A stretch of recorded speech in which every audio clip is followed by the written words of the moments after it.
మీరు ఎప్పుడన్నా ఏ ఏజ్లో పాటలు రాయటం ప్రారంభించారు? సో ఆ జీవజాలాల్లో దాని డైరెక్టర్ టీకే జార్జ్ గారు అని ఉండేవారు. సో ఆయనకి చెప్పి మా పిల్లలకి జీవజాలాల ప్రోగ్రాంలో పాడడానికి అవకాశం ఉంది. అంటే so I got a call. Guntur నుంచి బయలుదేరా, నర్సాపూర్లో స్టూడియో ఉండే. నర్సాపూర్ గుంటూరు నుంచి బయలుదేరినప్పుడు ట్రైన్లో కూర్చొని రాసే పాటలు. ప్రభుని స్తుతింప పరుగిడి రావా. మీరు రాసిన పాటలు ఇప్పటికీ ఒక మీటింగ్ జరిగినా, ఒక ఆదివారం ఆరాధన అయినా, ఒక పెళ్ళైనా, ఒక చావైనా మీరు రాసిన పాటలు లేకుండా ఏది జరగదు. అంటే మేము చూస్తున్నాం కాబట్టి. ఎందుకు ఆ చేంజ్ వచ్చింది? ఆ సాహిత్యము అలా రాసే వాళ్ళు ఇప్పుడు ఎందుకు లేకపోతున్నారు? బట్ అంటే మ్యాక్సిమం మనం ఎంత క్వాలిటీ ఇవ్వగలమో అంత క్వాలిటీ ఇవ్వడానికి తపన పడటం అనేది ఖచ్చితంగా ప్రతి ఆర్టిస్ట్ చేయాల్సిన పని. నమ్మకమైన దేవుడవయ్యా కాదు, అది కరెక్ట్ కాదు, నమ్మకమైన దేవుడవైనా అన్నటువంటి దాని మీద మీరు కొంచెం బాధపడినట్టుగా, హర్ట్ అయినట్టుగా అనిపించింది. ఎందుకు అంత హర్ట్ అవ్వాల్సిన అవసరం ఏంటి? డెఫినెట్గా హర్ట్ అవుతాను. డోంట్ రిపీట్ ఇట్ అని చెప్పాను. Okay okay. బట్ మళ్ళీ అది రిపీట్ అయినట్టు నాకు కనబడింది. ఇంత నిర్విరామమైనటువంటి ట్రావెలింగ్లో, యాత్రలో ఇంత ఆరోగ్యంగా, ఇంత యంగ్గా, ఇంత స్మార్ట్గా ఎలా మెయింటైన్ చేస్తున్నారు? నాకు పెద్ద ఖర్చు లేదు అప్పట్లో. ఉన్న శాలరీ వస్తే ఇక అప్పటి నుంచి నాకు రికార్డింగ్ పిచ్చి అన్నమాట. మీరు ఎవరైనా మీలాంటి ఒక వ్యక్తిని, అంటే శిష్యుని తయారు చేస్తున్నారా? ఒకవేళ చేయలేదు అంటే చేసే ఆలోచన ఏమైనా ఉందా? అంటే కొంతమంది నన్ను ఇమిటేట్ చేస్తూ పాడేవాళ్ళు ఉన్నారు, తయారవుతున్నారు. ఓకే. జాబ్ చేస్తూ సేవలో ఉండొచ్చా? 5 బ్యాంక్ లోన్స్ ఉండే నాకు. 5 బ్యాంక్ లోన్స్ అంటే నా జీతానికంటే డబల్ నా పేమెంట్స్ ఉండేది, మంత్లీ పేమెంట్స్. చర్చ్ మినిస్ట్రీ ఉందా? అది ఎప్పుడు స్టార్ట్ అయింది? 2 మందిరాలు, ఒక చోట 8:30కి సర్వీస్ ఉంటుంది, ఇంకో చోట 10:30కి. ఓకే. అయితే స్వార్థ గాయకుడికి ఎస్పెషల్లీ మీరు ఏదైనా మాట చెప్పాలనుకుంటా, ఒక అడ్వైస్? నువ్వు పెద్ద మనగాడువా, నువ్వు మాకు చెప్పేవాడువా. ప్రవీణ్ పగడాల గారి మరణం తర్వాత అంతకుముందు ఎన్నడూ ఏ ఉద్యమంలో పాల్గొనని ఏఆర్ స్టీవెన్సన్ గారు, ఏ రాజకీయపరమైనటువంటి సభల్లో పాల్గొన్న ఏఆర్ స్టీవెన్సన్ గారు, ప్రవీణ్ పగడాల గారి మరణం తర్వాత ఒక అభినయ్ దర్శన్, ఒక అజయ్ బాబుతో కలిసి, వాళ్ళతో కలిసి టీమ్గా ఆయన కూడా ఆ రాజకీయ క్రైస్తవ సభల్లో పాల్గొంటున్నాడు అని అందరూ అంటున్నారు. అసలు దాని వెనక ఏం జరిగింది, ఏంటి? మీరు ఎందుకు దానికి వెళ్ళారు, దీనికి వెళ్ళారు? నా పని అది. ఆయన స్టేజ్ ఎక్కాలంటే ఖచ్చితంగా మందు పడాల్సిందే. ఈ మాట కొంతమంది నోట తిరుగుతూ ఉంది. దీనికోసం మీరు ఏమంటారు? అంటే తిరిగిన వాళ్ళలో ఎవరైనా ఎప్పుడైనా నాతో కలిసి కూర్చొని తాగారా? మీ ఆర్కెస్ట్రా, మీ బృందానికి 1000 రూపాయలు తక్కువ ఇచ్చినా, ఒక 2000 రూపాయలు తక్కువ ఇచ్చినా, రోడ్డు మీద అలా నిలబెట్టేసి చాలా గొడవ చేసి అది ఇస్తే కానీ నేను కదలను అని చెప్పిన సందర్భాలు చాలా ఉన్నాయని లిటరల్గా నాతోనే కొంతమంది చెప్పారు, మీటింగ్కి పిలిచిన వాళ్ళు. ఆల్బమ్ 1,00,000 వేసుకోండి, ఇప్పుడు 115 ఆల్బమ్స్ అయినాయి. 15 తీసేయండి, 100 ఆల్బమ్స్ వేసుకోండి, 100 × 1,00,000, 1 crore ఇన్వెస్టెడ్. మరి కబుర్లు చెప్పేవాళ్ళందరూ ఎంత ఇచ్చారు మనకి దీనికి?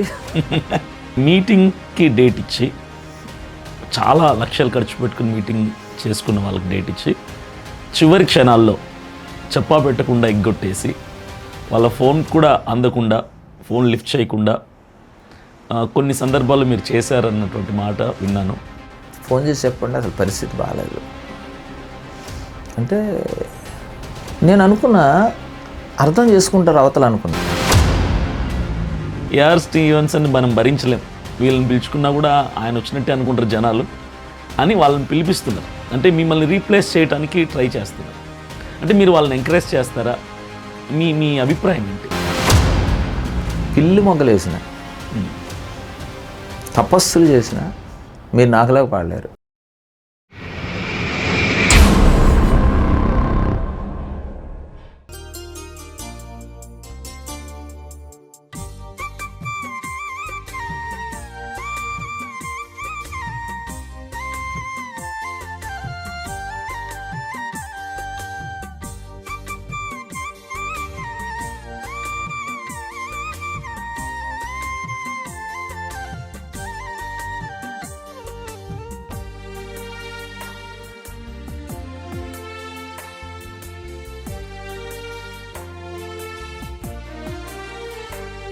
Welcome to CPF TV. ఈరోజు మన మధ్యలో అనేక విషయాలు పంచుకోవటానికి, ప్రత్యేకంగా చెప్పుకోవాలంటే క్రైస్తవ సమాజానికి దేవుడిచ్చినటువంటి గొప్ప బహుమానం, ఆయన కలంతో కంఠంతో కొన్ని లక్షలాది హృదయాలని క్రీస్తు ప్రభుల వారి వైపు మరలించినటువంటి అంతర్జాతీయ క్రైస్తవ సువార్త గాయకులు, ఆరాధికులు మన మధ్యలో ఉన్నారు. Is none other than A R Stevenson గారు. ఇక ఆలస్యం లేకుండా మనం ఇంటర్వ్యూలోకి వెళ్దాం. అన్నా, welcome to CPF TV. Thank you for your valuable time. మీ బిజీ స్కెడ్యూల్లో కూడా మమ్మల్ని ప్రేమించి మా ఆహ్వానాన్ని మన్నించి మీరు టైం ఇచ్చారు. నిజంగా మేము చాలా సంతోషిస్తున్నాం. అందుని బట్టి మీ రాక మాకెంతో ఆశీర్వాదకరమని మేము సంతోషిస్తున్నాం. అన్నా, మీ పరిచర్య ఎలా ఉంది? పరిచర్య ఎలా నడుస్తుంది? Super, it's going good. Okay, చాలా విషయాలు మీతో మాట్లాడాలని మా తరపున, మా సిపిఎఫ్ టీవీ తరపున క్రైస్తవ సమాజం అంతటికి కూడా మీ విలువైనటువంటి మాటల్లో క్రైస్తవుల్ని బలపరిచే విధంగా ఉపయోగకరంగా ఉంటాయని చెప్పి మిమ్మల్ని మేము ఆహ్వానించడం జరిగింది. మీరు పరిచర్యలకు రాకముందు, బిఫోర్ కమింగ్ టు మినిస్ట్రీ, ఏం చేసేవారన్నా? బిఫోర్ కమింగ్ టు మినిస్ట్రీ, పరిచర్యలోకి రాకముందు నేను యాక్చువల్గా ఒక పాలిటెక్నిక్ కాలేజీలో ఫిజిక్స్ లెక్చరర్గా పనిచేశాను, government polytechnic college. Okay. So అది చేస్తూ కూడా నేను సంగీత పరిచర్య చేశాను. అయితే ఒక 2 years బ్యాక్ మాత్రం సంఘ పరిచర్యలోకి వచ్చా. ఒకవేళ సంఘ పరిచర్యనే నువ్వు పరిచర్యలోకి రావడం అనుకుంటే, అంతకుముందు నేను ఒక పక్క ప్రభుత్వ ఉద్యోగం చేస్తూ సంగీత పరిచర్య కూడా చేశాను. బట్ నేనేమనుకుంటానంటే, already I was in ministry. సంగీత పరిచర్య ద్వారా కూడా పరిచర్య అది కూడా. సో కొంతమంది అప్పుడు కూడా అంటే కొంతమంది అంటే నన్ను ప్రేమించేవాళ్ళు, మీరు మంచి పరిచర్య చేస్తున్నారు, మీరు పరిచర్యలోకి రావాలండి, మంచి పరిచర్య చేస్తున్నారు, పరిచర్యలోకి రావటం ఏంటంటే వాళ్ళ ఉద్దేశం ఏంటంటే సంపూర్ణంగా వాళ్ళ పరిచర్య చేస్తే అది పరిచర్య అని. కానీ పరిచర్య ఒక్కొక్కరికి ఒక్కొక్క విధానంలో దేవుడిస్తాడు, వాళ్ళ చేత జరిగిస్తాడు కూడా. సో చాలా with so many difficulties I managed both the things. అంటే ఒక పక్క గవర్నమెంట్ జాబ్, ఒక పక్క మ్యూజిక్ మినిస్ట్రీ, చాలా చాలా బిజీగా ఉండేవాడిని. సో పగలంతా పాఠాలు చెప్పాలి, మళ్ళీ ఈవినింగ్ 4:30 కాలేజ్ అయితే 4:30 లేదా ఒక గంట ముందు అట్లా బయలుదేరాలి. 2, 3, 4 hours జర్నీ చేయాలి. మళ్ళీ అక్కడ ఒక 2 hours మళ్ళీ సింగింగ్ పరిచయం చేయాలి, మళ్ళీ దిగి మళ్ళీ జర్నీ చేయాలి బ్యాక్. అంటే నిద్రపోయేది కూడా కారులోనే చాలా వరకు. సో అట్లా I could manage both the things. So finally daddy చనిపోయిన తర్వాత డాడీ స్థాపించిన సంఘాలు కొన్ని ఉన్నాయి. ఆ సంఘాలు 2 సంఘాలు అంటే 2 విలేజెస్ని నేను సెలెక్ట్ చేసుకొని అక్కడ 2 మందిరాలు కట్టి అక్కడ సంఘ పరిచర్య కూడా ప్రారంభం చేశాను. ఓకే అన్న, మై క్వశ్చన్ ఈజ్, పరిచర్య అంటే అదే మీరు సంగీత పరిచర్యలోకి, గాన పరిచర్యలోకి రాక మునుపు, when you are young stage, యవనస్తులుగా ఉన్నప్పుడు, అంతకుముందు ఏ ఫీల్డ్లో ఉండేవాళ్ళు? అసలు పాటలు రాయకముందు, ఈ పాటల పరిచర్యలకు రాక మునుపు? ఫీల్డ్ అంటే మ్యూజిక్ ఫీల్డ్. చిన్నప్పటి నుంచి నాన్నగారికి సంఘం ఉంది. సో సంఘంలో డ్రమ్ము కొట్టడం దగ్గర నుంచి, ఆ తర్వాత బాంగస్, తర్వాత గిటార్, తర్వాత కీబోర్డ్. ఊహ తెలిసినప్పటి నుంచి మీరు పరిచర్య అనుభవంలోనే పెరిగారు. ఓకే, అంటే దాని పరిచర్య అంటారు లేదు, మనకు తెలీదు. పరిచర్యని అంటారు అన్న, అంటే కొంతమంది బట్ చిన్నతనం నుంచి కూడా సంగీతం అంటే ఒక ఫ్యాషన్, అది బాగా. అది దాంట్లో చర్చ్ ఉండడం, చర్చ్లో మ్యూజిషియన్ నీడ్ ఉండడం, తర్వాత పేరెంట్స్ సపోర్ట్, అంటే వాళ్ళు ఉన్నంతలో. సో అట్లా అయ్యగారు ఏడి సికామణి గారు, ఆయన తెలియని వాళ్ళు లేరు క్రైస్తవ సమాజంలో. చాలా గొప్ప దైవజనులు. ఈ రోజుల్లో అలాంటి దైవజనులు కరువైపోయారు. అయితే ఆయన మీ నాన్నగారు కాబట్టి ఆయన గురించి షార్ట్గా మీరు ఏం చెప్పగలుగుతారు? ఆయన అనుభవం ఏంటి? It's very dedicated, faithful, humble, selfless God servant. Okay, ఆయన్ని మేము చూసాం, చాలా క్లోజ్గా చూసాం. ఆయన ఒక టీచర్గా పనిచేస్తూ వెళ్ళిన ప్లేస్లోనన్నా ఒక చర్చి స్టార్ట్ చేశారు ఆయన. అంటే అక్కడ ఉన్న వాళ్ళకి స్కూల్ అయిన తర్వాత స్ట్రీట్ ప్రీచింగ్ చేసి ఓకే. కొత్తగా ఆత్మలను రక్షించి కట్టిన సంఘాలే. ఇప్పట్లాగా ఎవరో కట్టిన సంఘాల నుంచి ఆత్మలు తెచ్చి పెద్ద పెద్ద సంఘాలుగా మనం చెప్పుకోవటం కాదు. అది మేము చూసాం. రెండోది ఆయన పరిచర్య అంతా సౌకర్యాలు లేని దినాల్లో. మేము కూడా అప్పుడప్పుడు సెలవులకు వచ్చేవాళ్ళం. సెలవులకు వచ్చినప్పుడు అయిపోగానే స్కూల్ అయిపోగానే కొంతమంది యవనస్తుల్ని తీసుకునేవాళ్ళు సైకిళ్ళు వేసుకొని. అటుపక్క అంత ఏజెన్సీ ఉంటుంది. సో అట్లా ఏజెన్సీలోకి సైకిళ్ళు వేసుకొని వెళ్ళి ఆ ఈవినింగ్ అక్కడ వెళ్ళి మొత్తం ఊరంతా దండయాత్ర చేయడం, డ్రమ్ము తర్వాత ఇట్లాంటి కంజర్ తాళాలు, ఊరంతా వీధిలో నిలబడి సువార్త ప్రకటన చేసి ఈవినింగ్ అక్కడ మీటింగ్ పెట్టి మళ్ళీ తిరిగి వచ్చేసారు. అట్లా నిస్వార్థమైన పరిచర్య, నమ్మకమైన పరిచర్య. అది అంటే నిజమైన పరిచర్య అనాలి మనం. ఇవాళ పరిచర్యలో చెప్పుకుంటున్న చాలా జెన్యున్గా లేవు, కానీ వాళ్ళు చాలా జెన్యున్ పరిచర్య చేశారు. సో వాళ్ళ పరిచర్య ఫలాలు, వాళ్ళ ప్రార్థనా ఫలం మా మీదకి వచ్చిందని మేము ఖచ్చితంగా నమ్ముతాం మేము. ఎందుకంటే మేము 5 4 బ్రదర్స్, ఒక సిస్టర్, 4 పరిచర్యలో ఉన్నాం. చెల్లి కూడా పరిచర్యలో ఉంది. సో అందరం పరిచర్యలో ఉండడానికి కారణం ఒకటే, దైవ సేవకుడి కుటుంబం నుంచి వచ్చిన పిల్లలు.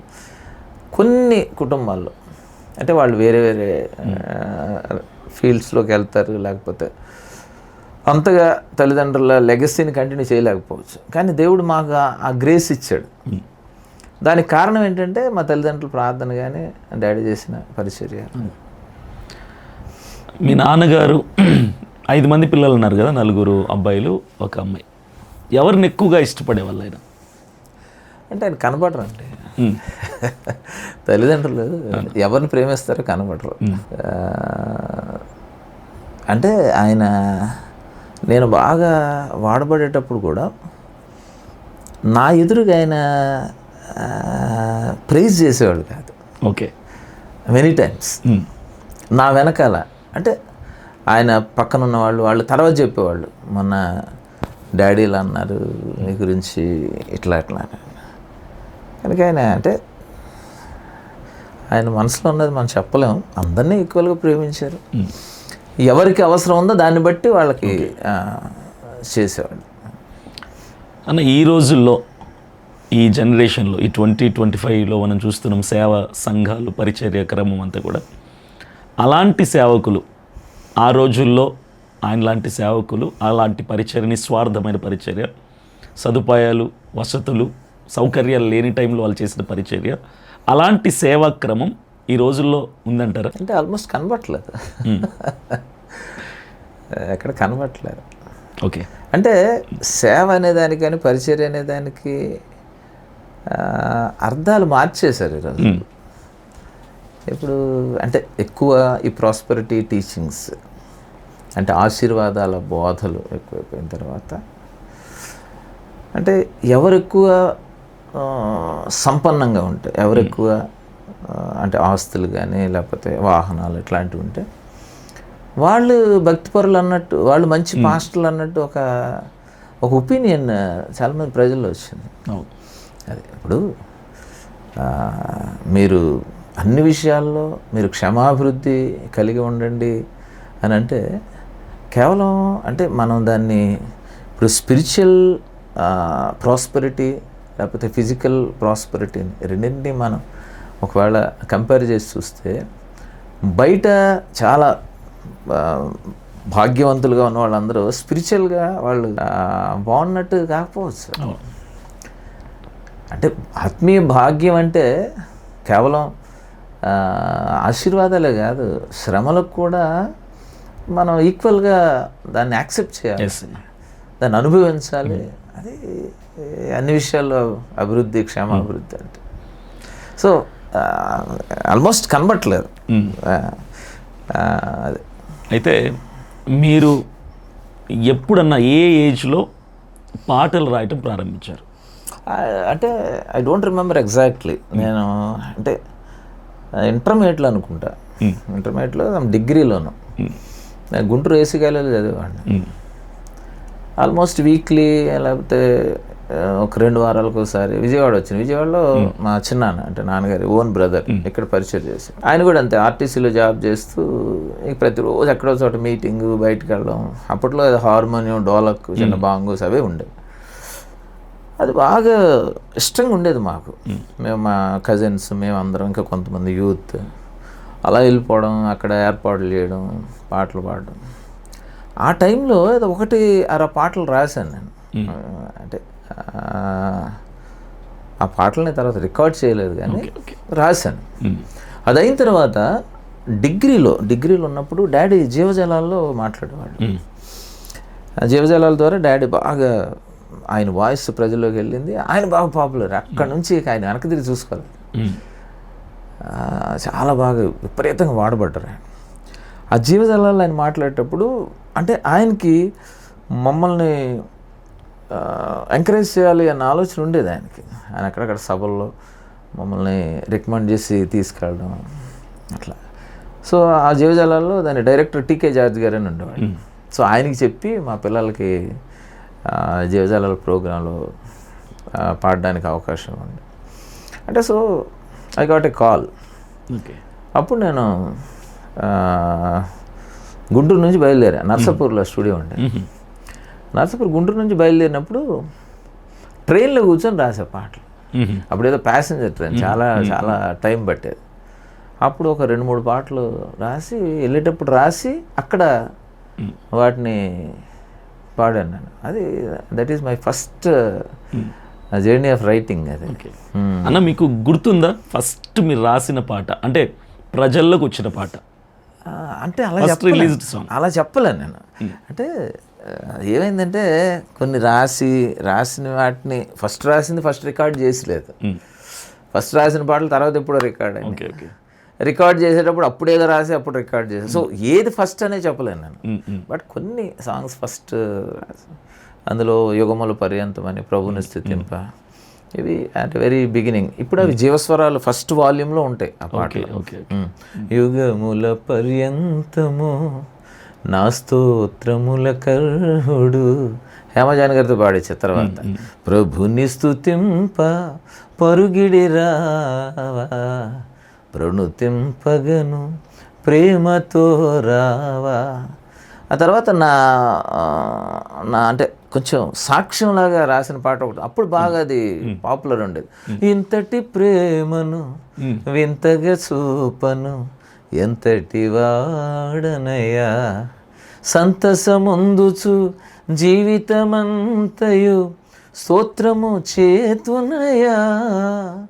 అది బాగా అప్పుడు ఎక్కువ మాకంటే ఫ్యూ సాంగ్స్ ఉన్న రోజుల్లో ఇది బాగా మా హిట్ సాంగ్ బాగా పాడు.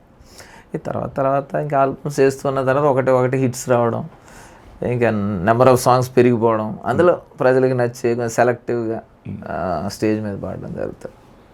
అయితే మీరు రాసిన పాటలన్నా ఆ సాహిత్యం సమకూర్పు, ఆ వాక్యాన్ని పాటల్లో నింపటం చాలా ప్రజలకి హత్తుకుని ఉండేది. అంటే వాక్యాన్ని ప్రకటిస్తే ప్రజలు ఎలా మారుమనసు పొందేవాళ్ళో అలా మీ పాటల ద్వారా మారుమనసు పొందిన వాళ్ళు అనేకులు, నేను కూడా లిటరల్గా చూశాను.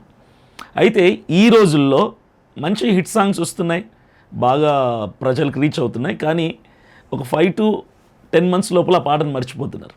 కానీ మీరు రాసిన పాటలు ఇప్పటికీ ఒక మీటింగ్ జరిగినా, ఒక ఆదివారపు ఆరాధన అయినా, ఒక పెళ్ళైనా, ఒక చావైనా మీరు రాసిన పాటలు లేకుండా ఏది జరగదు. అంటే మేము చూస్తున్నాం కాబట్టి. ఎందుకు ఆ చేంజ్ వచ్చింది? ఆ సాహిత్యము అలా రాసే వాళ్ళు ఇప్పుడు ఎందుకు లేకపోతున్నారు? అంటే నేను చెప్తున్నాను కదా, ఇప్పుడు పరిచర్య మీద ఒపీనియన్ మారిపోయింది ప్రజలకి. అలాగే సింగింగ్ మీద కూడా లేదా లిరిక్ మీద కూడా ఒపీనియన్ ప్రజలకు మారిపోయింది. అంటే దాన్ని అభిరుచి మార్పు అనాలి. అది మంచో చెడో అది పక్కన పెడితే ప్రజల టేస్ట్లు మారుతున్నాయి. ఇప్పుడు నా పాటలు అలాగా ఎక్కువ కాలం నిలబడడానికి రీజన్ ఒకటే. నేను ఎక్కడ ప్రతి వేదిక మీద చెప్తాను, ఒకటే రీజన్, వాక్యం ఉండడమే. వాక్యానికి వేరుగా పాట రాసే ప్రయత్నం చేయను నేను. ప్రతి పాటలో కూడా ఒక వాక్యాధారం ఉంటుంది, లేదా నేను ఏదైనా అంశం ఎన్నుకున్నా కూడా దానికి సంబంధించిన వాక్యాలను అందులో పెట్టడానికి ప్రయత్నం చేస్తాను. సో వాక్యానికి దూరంగా లేకపోతే వాక్యానికి విరుద్ధంగా పాట రాయను. అది సక్సెస్కి ప్రధానమైన కారణం.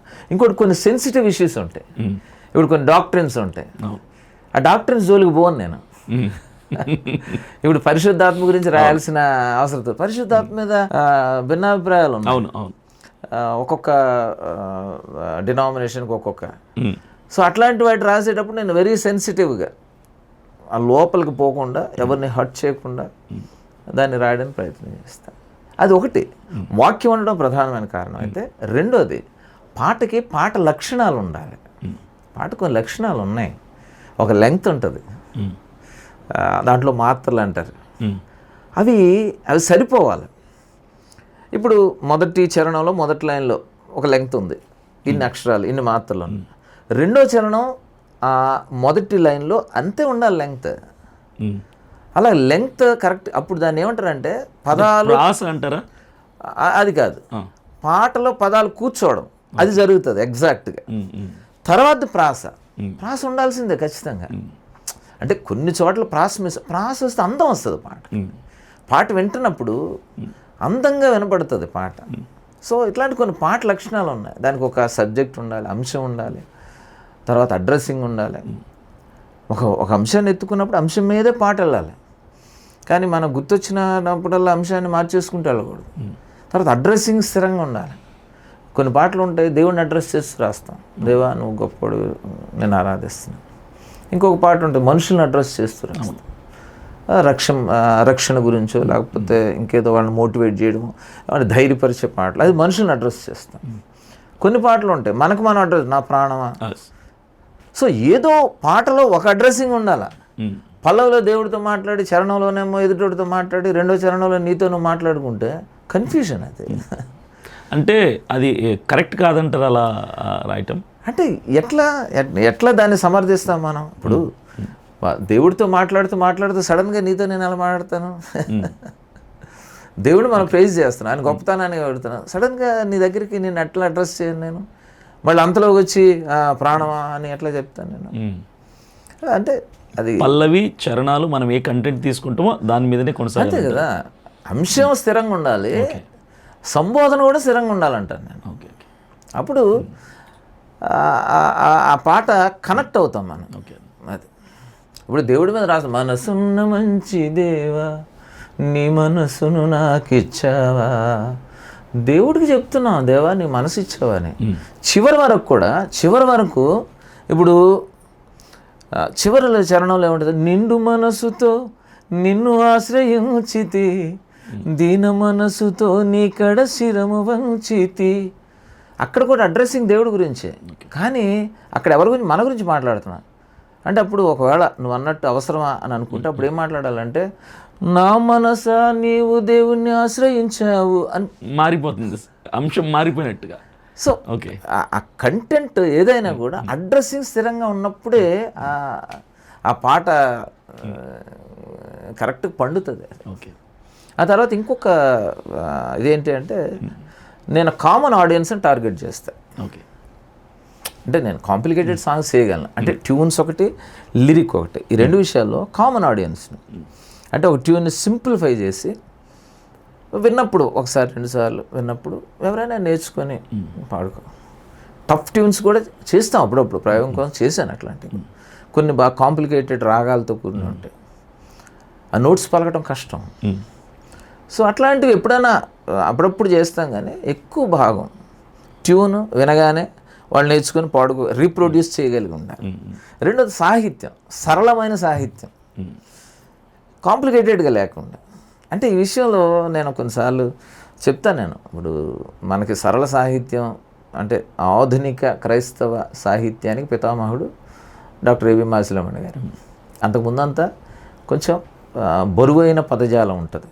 ఇప్పుడు మీరు ఆంధ్రక్రైస్తవ కీర్తనలు అప్పట్లో లిమిటెడ్ నెంబర్ ఆఫ్ సాంగ్స్, అవే రిపీటెడ్గా పాడేవాళ్ళు. నో డౌట్ ఆంధ్రక్రైస్తవ కీర్తనలు సంగీత సాహిత్య ప్రమాణాలు, స్టాండర్డ్స్ అద్భుతంగా ఉన్న పాటలు అవి, అందులో సందేహం లేదు. ఎక్కడ ఒక ప్రాస మిస్ అవ్వదు, ఒక అంశం మిస్ అవ్వదు, అద్భుతంగా రాశారు వాళ్ళు దైవజనులు. అయితే దాంట్లో ఉన్న భావం ఎంతమందికి కమ్యూనికేట్ అవుతుంది, ఎంతమంది భావాన్ని అర్థం చేసుకుంటూ పాడారు అనేది ప్రశ్న అప్పట్లో. ఇప్పుడు త్రాహిమాం అనే పాట ఉంది. అవును.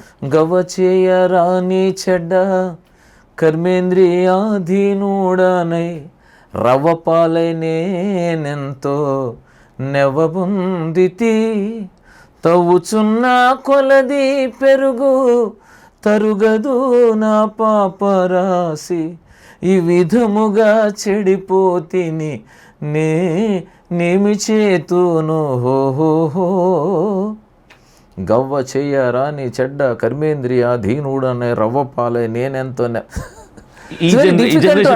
అర్థం కాదు, డిఫికల్ట్ టు అండర్స్టాండ్. అవును అవును. కానీ పాడేస్తున్నాం అందరం. అవును. సంఘాల్లో ఇప్పుడు మెయిన్ లైన్ చర్చెస్లో కళ్ళు మూసుకొని పాడేస్తారు, చూడకుండా పాడేస్తారు. ఎందుకంటే రిపీటెడ్గా పాడి ఆ రోజుల నుంచి అలా పాడుతూ వస్తుంది. ఆ చర్చెస్లో ఖచ్చితంగా పాటలు పాడాలని నిబంధన చర్చిలో పాడుతూ వస్తున్నారు. కానీ ఎప్పుడైతే మాసిలామణి గారి సాహిత్యం వచ్చిందో ఆయన అర్థం అయ్యే రీతిలో, వింటున్నప్పుడు అర్థమయ్యే రీతిలో, భాష తేలికైన భాషలో ఆయన పాటలు రాయటం మొదలుపెట్టారు. సో నాకు ఆయన స్ఫూర్తి. అవునా? ఎస్. నా నెక్స్ట్ క్వశ్చన్ అదే అడగబోతున్నా, మీకు ఎవరు స్ఫూర్తి అని. అంటే మెయిన్ ఆయన నేను లిరిక్స్ రాయడానికి అంటే ఒకటి కొంతమంది అడుగుతారు నన్ను, మీరు ఇంత వాక్యం రాస్తారు కదా, మీరు థియలాజికల్ డిగ్రీస్ ఏమన్నా అని అడుగుతారు. నేనేం చేయలే, థియలాజికల్ డిగ్రీస్ నేనేం చేయలేదు. లిటరేచర్ ఏమైనా చేశారా మీరు? లిటరేచర్ కూడా నేనేం చేయలే.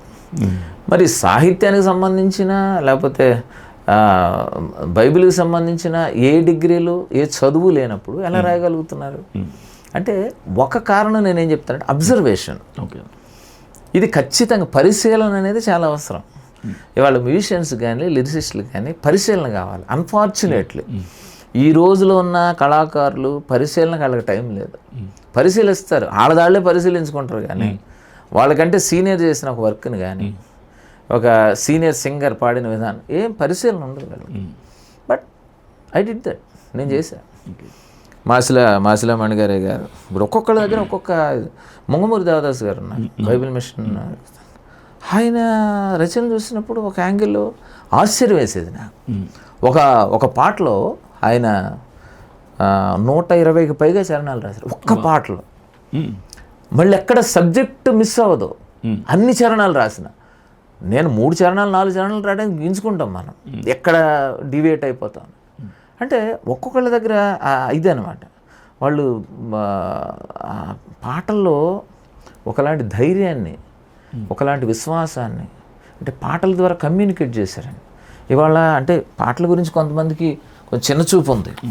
నేను వాళ్ళకేం చెప్తానండి, ఆయన ఏమంటాడు తెలుసా, ఒక పాటలో జయము కీర్తనలు శబ్దంతో ఒక పాట ఉంటుంది. ఆ పాటలో జయము జయమని కలవరించిన జయమే బ్రతుకెల్లా ఇక నపజయ పదమే కల్లా అని రాశాడు. అంటే దేవుడు కూడా చెప్పింది అది, యుద్ధానికి వెళ్ళకముందే, అంటే మీరు అడగకముందే పొంది ఉన్నామని నమ్మి అడగాలి. ఈ కాన్సెప్ట్ మీద ఒక పాట కూడా రాసింది, యుద్ధానికి వెళ్ళకముందే మ్రోగిన జయనాదం మ్రోగాలి అని. అంటే యుద్ధానికి వెళ్ళే ముందే జయనాదం మ్రోగాలి అని. సో ఆయన ఏమంటాడంటే దేవదాసయ్య గారు, జయము జయమని కలవరించిన జయమే బ్రతుకెల్లా. అంటే నువ్వు ఏది నోటి ఫలం చేత తృప్తి పొందుతావు, నువ్వు జయము జయము అంటే నేను చేయగలను అంటే చేయగలవు. నీకు జయం వస్తుంది అంటే ఎంత మోటివేషన్ అండి ఆ పాటలో. అంటే ఏ సాంగ్ కెన్ మోటివేట్ పీపుల్, ఒకళ్ళని ధైర్యపరుస్తుంది, ఒక విశ్వాసాన్ని పెంపొందింపజేస్తుంది పాట. సో ఇవన్నీ నేను అబ్జర్వ్ చేశాను, పరిశీలించాను. సో పరిశీలనలో నేను చాలా నేర్చుకున్నాను. కాపీ కాదు ఇది, ఇమిటేషన్ కాదు, ఇన్స్పిరేషన్. సో వాళ్ళ లిరిక్స్, వాళ్ళ శైలి, వాళ్ళు ఎలా పదాలు ఉపయోగిస్తున్నారు, ఎలా ఏ అంశం వాడుతున్నారు, దానివల్ల చాలా నేర్చుకున్నాను. రెండోది బిబ్లికల్గా బైబిల్ని స్టడీ చేయడం. తర్వాత నేను ఎక్కడికైనా మీటింగ్స్కి వెళ్ళినప్పుడు ఖచ్చితంగా పాటలు అయిపోయి దిగటం ఉండదు, ఇప్పటికీ ఉండదు, మరీ అవసరమైతే. అక్కడ ఎవరైనా మంచి స్పీకర్ ఉంటే కూర్చొని ఆ మెసేజ్ అంతా వింటాం, అవసరమైతే రాసుకుంటాం, దాని మీద వర్క్ చేస్తాం. అలా నాన్నగారి మెసేజ్లో చాలా పాటలు రాశాను, చాలామంది సేవకుల మెసేజ్లు. సో వినడం, బైబిల్ స్టడీ చేయడం, పరిశీలన, కూర్చోవడం, కాన్సన్ట్రేషన్, టైం పెట్టడం, ప్రార్థన చేయడం, దేవుని సహాయం తీసుకోవడం, ఇన్ని కలిస్తే ఇప్పుడున్న మంచి పాటలు. అయితే అన్న రీసెంట్గా అదే 5 months 1 year బ్యాక్ అనుకుంటాను, ఒక పాట విషయంలో మీరు కొంచెం బాధపడుతూ ఒక మాట అన్నారు, నమ్మకమైన దేవుడవయ్యా అని ఒక సింగర్ పాట పాడారు, మన సువార్త గాయకుడు, ఆయన కూడా యవనస్తుడు. అయితే మీరు ఆ పాట విషయంలో, ఆ పాట మీదే, ఆ పాట బాగా క్రైస్తవులకి దగ్గరైన పాట, ప్రతి క్రైస్తవుడికి తన మనస్సును హత్తుకున్న పాట అది. అయితే ఆ పాట నమ్మకమైన దేవుడవయ్యా అన్న అలా పాడినందుకు మీరు దాని మీద ఒక కౌంటర్ వీడియో చేశారు. ఆ కౌంటర్ అనొచ్చో కాదో నాకు తెలియదు, కానీ అది మీ పాట, అది మీ ప్రాపర్టీ కాబట్టి నమ్మకమైన దేవుడవయ్యా కాదు, అది కరెక్ట్ కాదు, నమ్మకమైన దేవుడవైనా అన్నటువంటి దాని మీద మీరు కొంచెం బాధపడినట్టుగా, హట్ అయినట్టుగా అనిపించింది. ఎందుకు అంత హట్ అవ్వాల్సిన అవసరం ఏంటి? డెఫినెట్గా హర్ట్ అవుతాను. ఎందుకంటే ఒక లిరిసిస్ట్కి ఒక ఐడియా ఉంటుంది, ఒక ఒక ఒక మ్యూజిక్ కంపోజర్కి ఒక ఐడియా ఉంటుంది. You cannot disturb it. ఇప్పుడు బయటకు వచ్చిన తర్వాత నా ప్రాపర్టీ నా ఇష్టం అంటే కుదరదు. వాళ్ళ ఆలోచన ప్రకారమే నువ్వు దాన్ని వాడుకోవాలి. సో అందుకే ఒక సాహిత్యాన్ని కానీ ఒక ట్యూన్ని కానీ ఇంటెన్షనల్గా మార్చకండి అంటాను నేను. అది అందరి తరపున చెప్తాను నేను, అందరు లిరిసిస్ట్, అందరు మ్యూజిక్ డైరెక్టర్ల తరపున చెప్తాను నేను. ఎందుకంటే ఇప్పుడు అంటే మేబీ అది చిన్న వర్డే కావచ్చు, బట్ అక్కడ ప్రాస, ఇందాక మనం ఏదైతే అనుకున్నాం, నమ్మకమైన దేవుడవైనా నీవే చాలు యేసయ్యా, ఎగ్జాక్ట్ మీనింగ్ కమ్యూనికేట్ అవ్వాలంటే అదే వాడాలి. ఓకే, నువ్వు నమ్మకమైన దేవుడివైనా నీవే చాలు యేసయ్యా అని పాడిన దానికి నమ్మకం దేవుడివయ్యా అని అక్కడే కంప్లీట్ చేసావు నువ్వు. నమ్మకమైన దేవుడివయ్యా అని కంక్లూజన్ అయిపోయింది అక్కడ. సో అది నా కాన్సెప్ట్ కాదు, యాజ్ ఎ రైటర్ అది నా కాన్సెప్ట్ కాదు. అంటే నేను వీడియో చేయలే, దాని మీద వీడియో చేయలే, అంటే ఆ వీడియోని వైరల్ చేశారు, వీడియోని ఇంకొకళ్ళు ఎవరో అది ఇది కలిపి వైరల్ చేయాలి, నేను ఆ వీడియో చేయలేదు. అయితే ఆ తమ్ముడికి కూడా చాలాసార్లు రిపీటెడ్గా నేను చెప్పాను, నేను it's very close to me, నేనంటే చాలా ప్రేమ, చాలా నేను కనపడినప్పుడు చాలా ప్రేమగా ఉంటాడు చెప్పాను నేను. అంటే అప్పుడు అన్నాడు, అన్న అప్పుడేదో అన్నయ్య మెమోరియల్లో ఎమోషనల్ అయ్యి అట్లా నేను పాడేశాను, ఓకే డోంట్ రిపీట్ ఇట్ అని చెప్పాను. బట్ మళ్ళీ అది రిపీట్ అయినట్టు నాకు కనబడింది. అంటే ఆయన రిపీట్ చేయకపోయినా అది విని దానికి కనెక్ట్ అయ్యి చాలామంది అలా పాడడం మొదలు పెట్టారు. అంటే ఒకవేళ ఆ తమ్ముడు మళ్ళీ పాడకపోవచ్చు, కానీ చాలామంది అలా పాడడం, నేను వెళ్ళిన కొన్ని చోట్ల అది వినడం నాకు కొంచెం ఆశ్చర్యంగా అనిపించింది. ఇక అప్పుడు తప్పలేదు, ఒక వేదిక మీద అప్పుడు నేను అంటే అక్కడున్న ఆడియన్స్కి చెప్తూ, ఆ పాట గురించి చెప్తూ, ఇది యాక్చువల్గా ఇది కానీ ఇలా పాడుతున్నారా అని చెప్పాను. దాన్ని ఎవరో దాన్ని తీసుకొని ఆ సాంగ్ని ఈ సాంగ్ని రెండింటిని పెట్టి ఒక వీడియో చేసి, అది నేను చేసింది కాదు వీడియో, అంటే వీడియో చెయ్యను నేను వీలైనంత వరకు, దాన్ని బిహైండ్ ద స్క్రీనే దాన్ని సాల్వ్ చేసేస్తాను. క్రైస్తవ సమాజానికి మీరు దేవుడు మాకు ఇచ్చిన గొప్ప గిఫ్ట్ అని నేనే కాదు, యావత్ క్రైస్తవ సమాజం అంతా అది యాక్సెప్ట్ చేస్తుంది. ఎందుకంటే నేను నా చిన్న వయసు నుంచి మిమ్మల్ని చూస్తున్నాను. యెహోవా కట్టిన ఇల్లు, ఇది చాలా చాలా పాటలు, అద్భుతమైన పాటలు, ఇంత చక్కటి సాహిత్యాన్ని, ఇంత సమకూర్పుని, ఇంత జ్ఞానాన్ని, మీరు ఇంత చక్కని పాటలు రాస్తారు కదా. మీరు ఎవరైనా మీలాంటి ఒక వ్యక్తిని అంటే శిష్యుని తయారు చేస్తున్నారా? ఒకవేళ చేయలేదు అంటే చేసే ఆలోచన ఏమైనా ఉందా? అంటే శిష్యులు మనం సపరేట్ తయారు చేయాల్సిన అవసరం లేదు, తయారవుతున్నారు. ఓకే, మనల్ని ఇన్స్పిరేషన్గా తీసుకొని చాలామంది గాయకులు తయారయ్యారు. అంటే కొంతమంది నన్ను ఇమిటేట్ చేస్తూ పాడేవాళ్ళు ఉన్నారు, మన పాటలే పాడేవాళ్ళు చాలామంది ఉన్నారు. అంటే నేను రాసిన పాటలు దాని మీద కొంత వ్యతిరేకత వచ్చినా కూడా వాళ్ళు they're very much stick on to it. ఇప్పుడు స్టీల్ ప్లాంట్లో ఒక తమ్ముడు ఉన్నాడు భూషణ్, ఆయన వెళ్ళిన చోటల్లో మన పాటలు పాడతారు. కొన్ని చోట్ల అడిగారు, ఆయన పాటలు తప్ప వేరే పాటలు పాడవాను, ఏది మంచిగా ఉంటే ఏది నాకు పాడాలనిపిస్తే దేనికి ప్రజలు కనెక్ట్ అయితే పాడతా అన్న పాటలు ప్రజలకు ఇష్టంగా ఉన్నాయి, నాకు పాడడానికి బాగున్నాయి, నాకు నచ్చినాయి, నేను ప్లస్ అవి పాడుతున్నాను, వాట్స్ రాంగ్ అని. అంటే అట్లా మనం స్పెషల్గా కూర్చోబెట్టి శిష్యుల్ని తయారు చేయాల్సినంత అవసరం లేదు, అట్లా చేయడానికి కూడా మనకు టైం లేదు. Okay, actually. ఓకే, అయితే నిర్విరామంగా మీకు మీటింగ్స్ ఉంటాయి, నిద్ర ఉండదు, టైంకి ఫుడ్ ఉండదు, చాలా అలసట ఉంటుంది. పైగా మీ గురించి నేను విన్నది ఏంటంటే చాలా లిమిటెడ్ స్లీప్ ఉంటుంది మీకు అని విన్నా. ఎక్కువ పాటలు రాయటంలో, షూట్స్లో, వాటిలో ఇట్లా బిజీగా ఉంటారని. ఇంత నిర్విరామమైనటువంటి ట్రావెలింగ్లో, యాత్రలో ఇంత ఆరోగ్యంగా, ఇంత యంగ్గా, ఇంత స్మార్ట్గా ఎలా మెయింటైన్ చేస్తున్నారు? అంటే ఐఎమ్ యూస్ టు ఇట్. యాక్చువల్గా జర్నీస్ చేయడం అనేది అలవాటు అయిపోయింది, అలవాటు చేసేసుకున్నా. ఇంకా వేరే ఆప్షన్ లేదు నాకు. రెండోది భోజనం కూడా, అది కూడా శరీరం అలవాటు చేసేసుకుంది. అయితే కొన్ని సంవత్సరాల ముందు నుంచి నేను కొంచెం లిమిట్ చేయడం, ఓకే, అది కొద్దిగా జాగ్రత్తలు తీసుకోవడం మొదలుపెట్టాను. అంటే దాంతో పాటుగా నేను అంటే మొదటి నుంచి కొంచెం వర్కౌట్ చేసే అలవాటు ఉంది. ఓకే. సో అట్లా బాడీని మేనేజ్ చేయగలుగుతున్నాం అంతే. ఓకే అన్న, మీకు చర్చ్ మినిస్ట్రీ ఉందని మేము విన్నాము.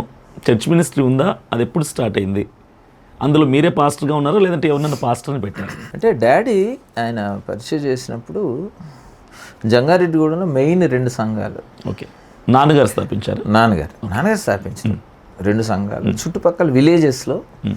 అంటే ఆయన పనిచేసిన ప్లేసెస్లో అట్లా కొన్ని చర్చెస్, కొన్ని చోట్లకి ప్రీచింగ్కి వెళ్ళి కొన్ని చర్చెస్, అలాగే సంఘాలు కట్టి, సంఘాలు ఆయన ప్రారంభించి చిన్న చిన్న మందిరాలు ఆయన పరిధిలో, ఆయన స్తోమతలో అప్పుడు చిన్న చిన్న మందిరాలు కట్టి సేవకులను కూడా తయారు చేసి, అంటే అక్కడ చిన్న చిన్న వాళ్ళకి అంత జ్ఞానం లేకపోయినా, చదువు లేకపోయినా వాళ్ళని ఎలాగో తయారు చేసి అక్కడక్కడ మందిరాల్లో సేవకులుగా పెట్టారు. అట్లా అంటే 2-3 సార్లు కొంచెం తిరుగుబాట్లు జరిగినాయి. ఈ మామూలే కదా ఈ పాస్టర్లకు ఉన్నది. ఇక కృతజ్ఞత లేని వాళ్ళు కొంతమంది వాళ్ళ స్వార్థం కోసం ఆ తిరుగుబాట్లు అయినప్పుడు కొన్ని చర్చెస్ వదిలేశారు వాలంటరీగా. అంటే చర్చెస్ డాడీ పేరు మీద ఉన్నాయి, ఆయన తీసుకోవచ్చు, తాళాలు వేసేయచ్చు, ఆయన ఇంకొకళ్ళని పెట్టి అక్కడ పరిచయం చేయొచ్చు. కానీ అసలు తిరుగుబాటు చేసిన వాళ్ళని కూడా ఆయన ప్రేమించి నా బిడ్డలేగా పోనీ చేసుకునేరని వదిలేశారు. అట్లా కొన్ని సంఘాలు పోగా జంగారెడ్డిగూడలో మెయిన్ చర్చెస్ 2 కాకుండా చుట్టూ కొన్ని ఒక 6-8 చర్చెస్ ఉన్నాయి. ఓకే. అక్కడ పాస్టర్లు ఉన్నారు. సో నేను నాన్నగారి మరణం తర్వాత అంటే నాకు దేవుడు ఒక ప్రేరేపణ ఇచ్చాడు. ఆయన లెగసీని మనం కంటిన్యూ చేయటం ఒకటే కాదు, ఆయన పరిచర్య, ఆయన ప్రారంభించిన సంఘాలు మనం అభివృద్ధి చేసి చూపించాలి. అప్పట్లో ఆయనకున్న తక్కువ వనరుల్లో ఆయన అద్భుతంగా పరిచయం చేశారు.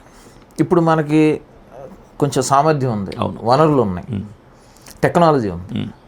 దీంతో ఈ సంఘాలని డెవలప్ చేయాలి అని ఒక ప్రేరేపణ వచ్చింది. Okay. Then I started working అని 2 విలేజెస్లో 2 సంఘాలను నేను సెలెక్ట్ చేసుకొని అక్కడ మందిరాలు కట్టారు 2 చోట్ల. ఒక చోట పూర్తిగా స్లాబ్తో ఒక మందిరం, ఇంకో చోట పైన రేకులతో ఒక మందిరం, మంచి మందిరాలు కట్టి ఇంకా అక్కడ నేను పాస్టర్గా ఓకే అక్కడ సేవ జరిగిస్తాను. ఉండేది విజయవాడ, కానీ ప్రతి ఆదివారం అక్కడికి వెళ్తాను. ఆదివారం అంతా 2 మందిరాలు, ఒక చోట 8:30కి సర్వీస్ ఉంటుంది, ఇంకో చోట 10:30కి. ఓకే. ఏదైనా స్పెషల్ మీటింగ్స్ ఉన్నప్పుడు మళ్ళీ వెళ్తాం. అక్కడ ఆల్రెడీ ఉన్న 2 పాస్టర్లు వాళ్ళ అసిస్టెంట్స్గా ఉన్నారు, నేను లేనప్పుడు వాళ్ళు చూసుకుంటాను.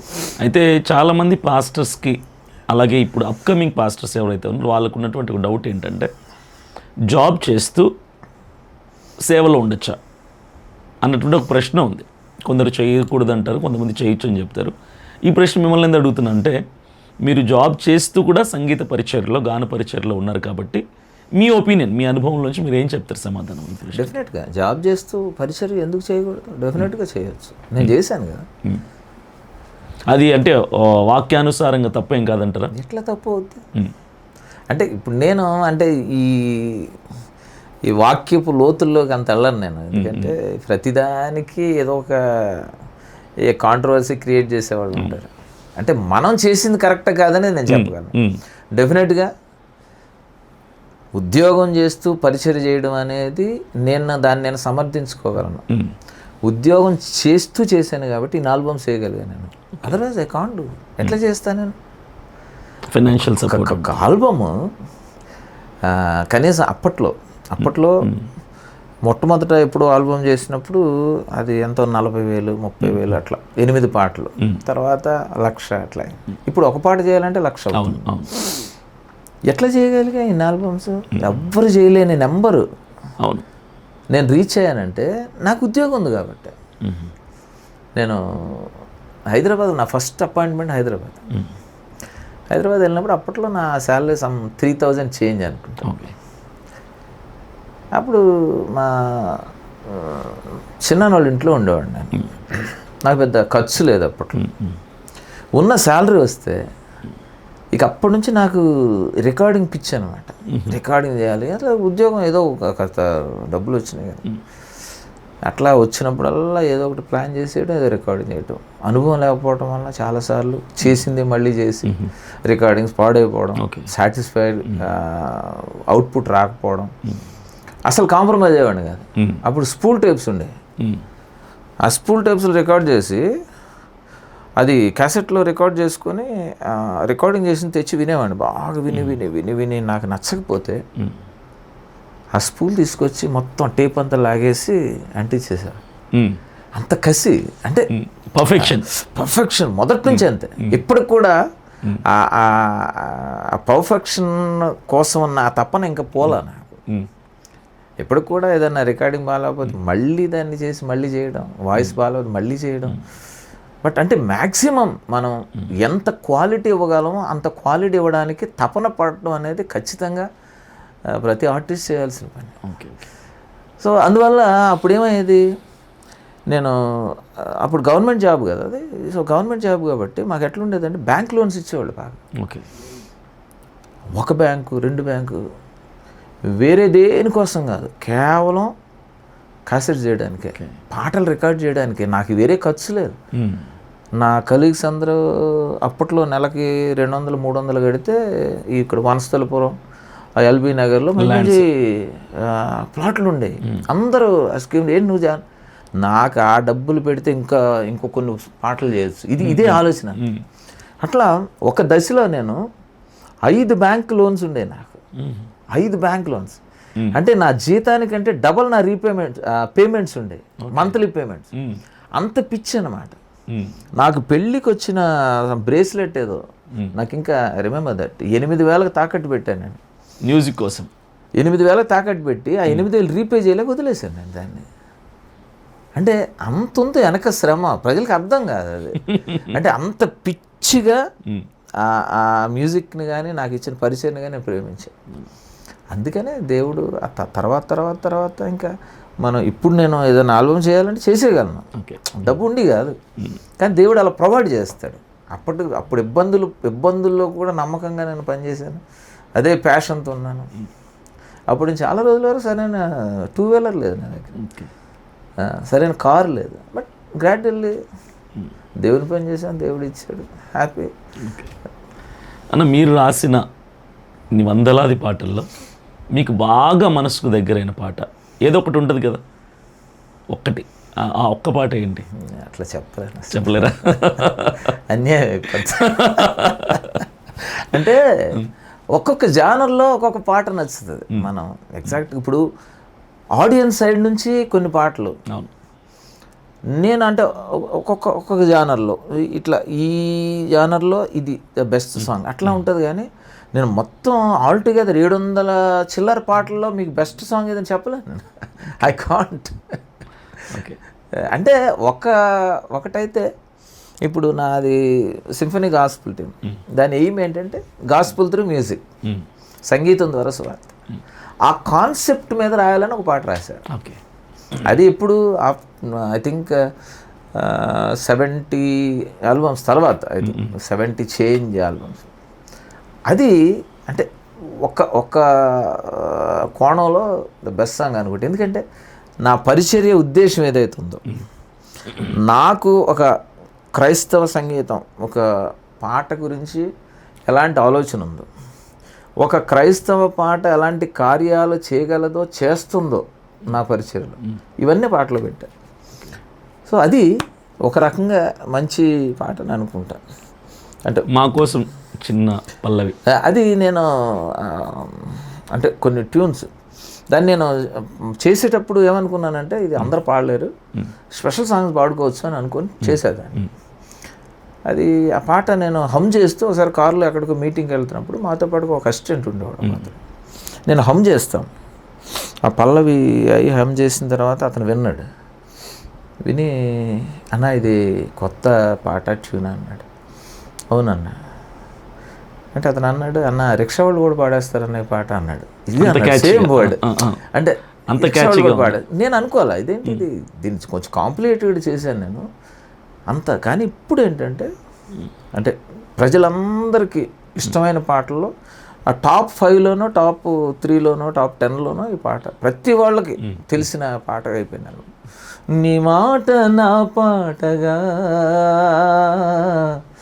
అనుక్షణం పాడని లోకాన నిన్ను చాటగా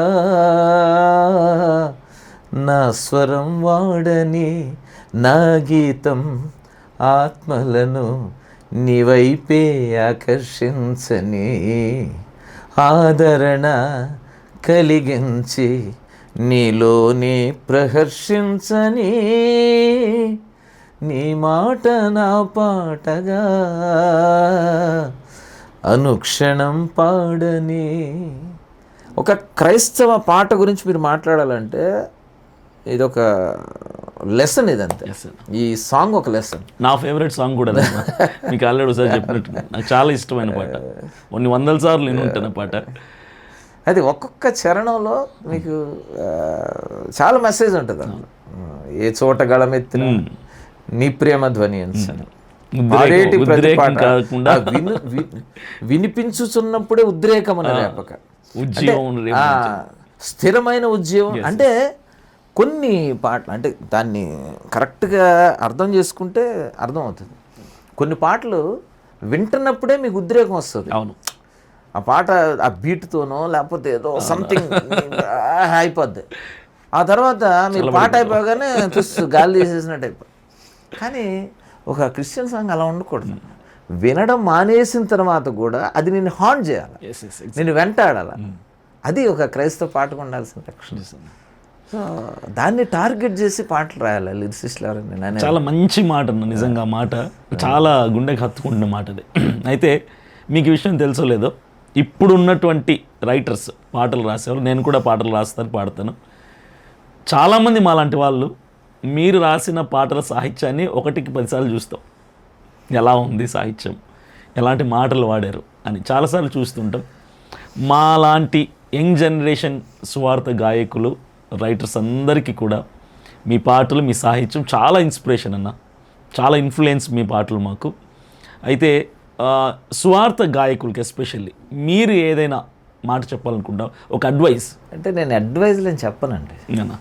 ఎందుకు చెప్పనంటే వినే జనరేషన్ కాదు ఇది. వినకపోగా నువ్వు పెద్ద మొనగాడువా, నువ్వు మాకు చెప్పేవాడువా, మాకు తెలియదా అనే జనరేషన్ ఇది. అందుకే నేను చెప్పి అనవసరంగా ఇబ్బంది పడలేను. బట్ నా ఎక్స్పీరియన్స్, నా ఒపీనియన్ అంటే నా ఎక్స్పీరియన్స్ అంటే నేను ఎక్స్పీరియన్స్లోంచి నా అనుభవంలోంచి ఇది నా అభిప్రాయం అని చెప్తాను. కానీ సలహా అని నేను చెప్పను. సలహాలు చెప్పడం అనవసరం అని ఇప్పట్లో. వినేవాళ్ళు లేరు, వినేవాళ్ళు చాలా తక్కువ అయిపోయారు. అదే నేను అంటే ఒకటే, క్రైస్తవ సంగీతం దేవుని వాక్యాన్ని ఎలివేట్ చేయాలి, దేవుని వాక్యాన్ని కమ్యూనికేట్ చేయాలి, అంతే. ఒక మీరు పాట రచయితలకి ఇదే, గాయకులకి ఇదే, సంగీతకారులకి ఇదే. నీ పాట దేవుని వాక్యాన్ని ఎలివేట్ చేస్తుందా, దేవుని వాక్యాన్ని కమ్యూనికేట్ చేస్తుందా, ఈ 2 పాయింట్స్ ఉంటే ఓకే. అంటే ఇప్పుడు ఎలివేట్ చేయటం అంటే ఎలాగా, ఇప్పుడు మీరు అంటే మ్యూజిషియన్స్కి ఎలా అప్లికబుల్ అవుద్ది, పాట పాడుతూ ఉంటారు గాయకులు, నెంబర్ 1 గాయకులు. ఇప్పుడు పాడే విధానాలు మారిపోయినాయి. చక్కగా అంటే న్యాచురల్ వాయిస్లో పాటలు ఫాల్స్ వాయిస్తో పాడుతున్నారు చాలామంది. Exactly false voice. కొంతమంది కేవలం గాలే, నీ మాట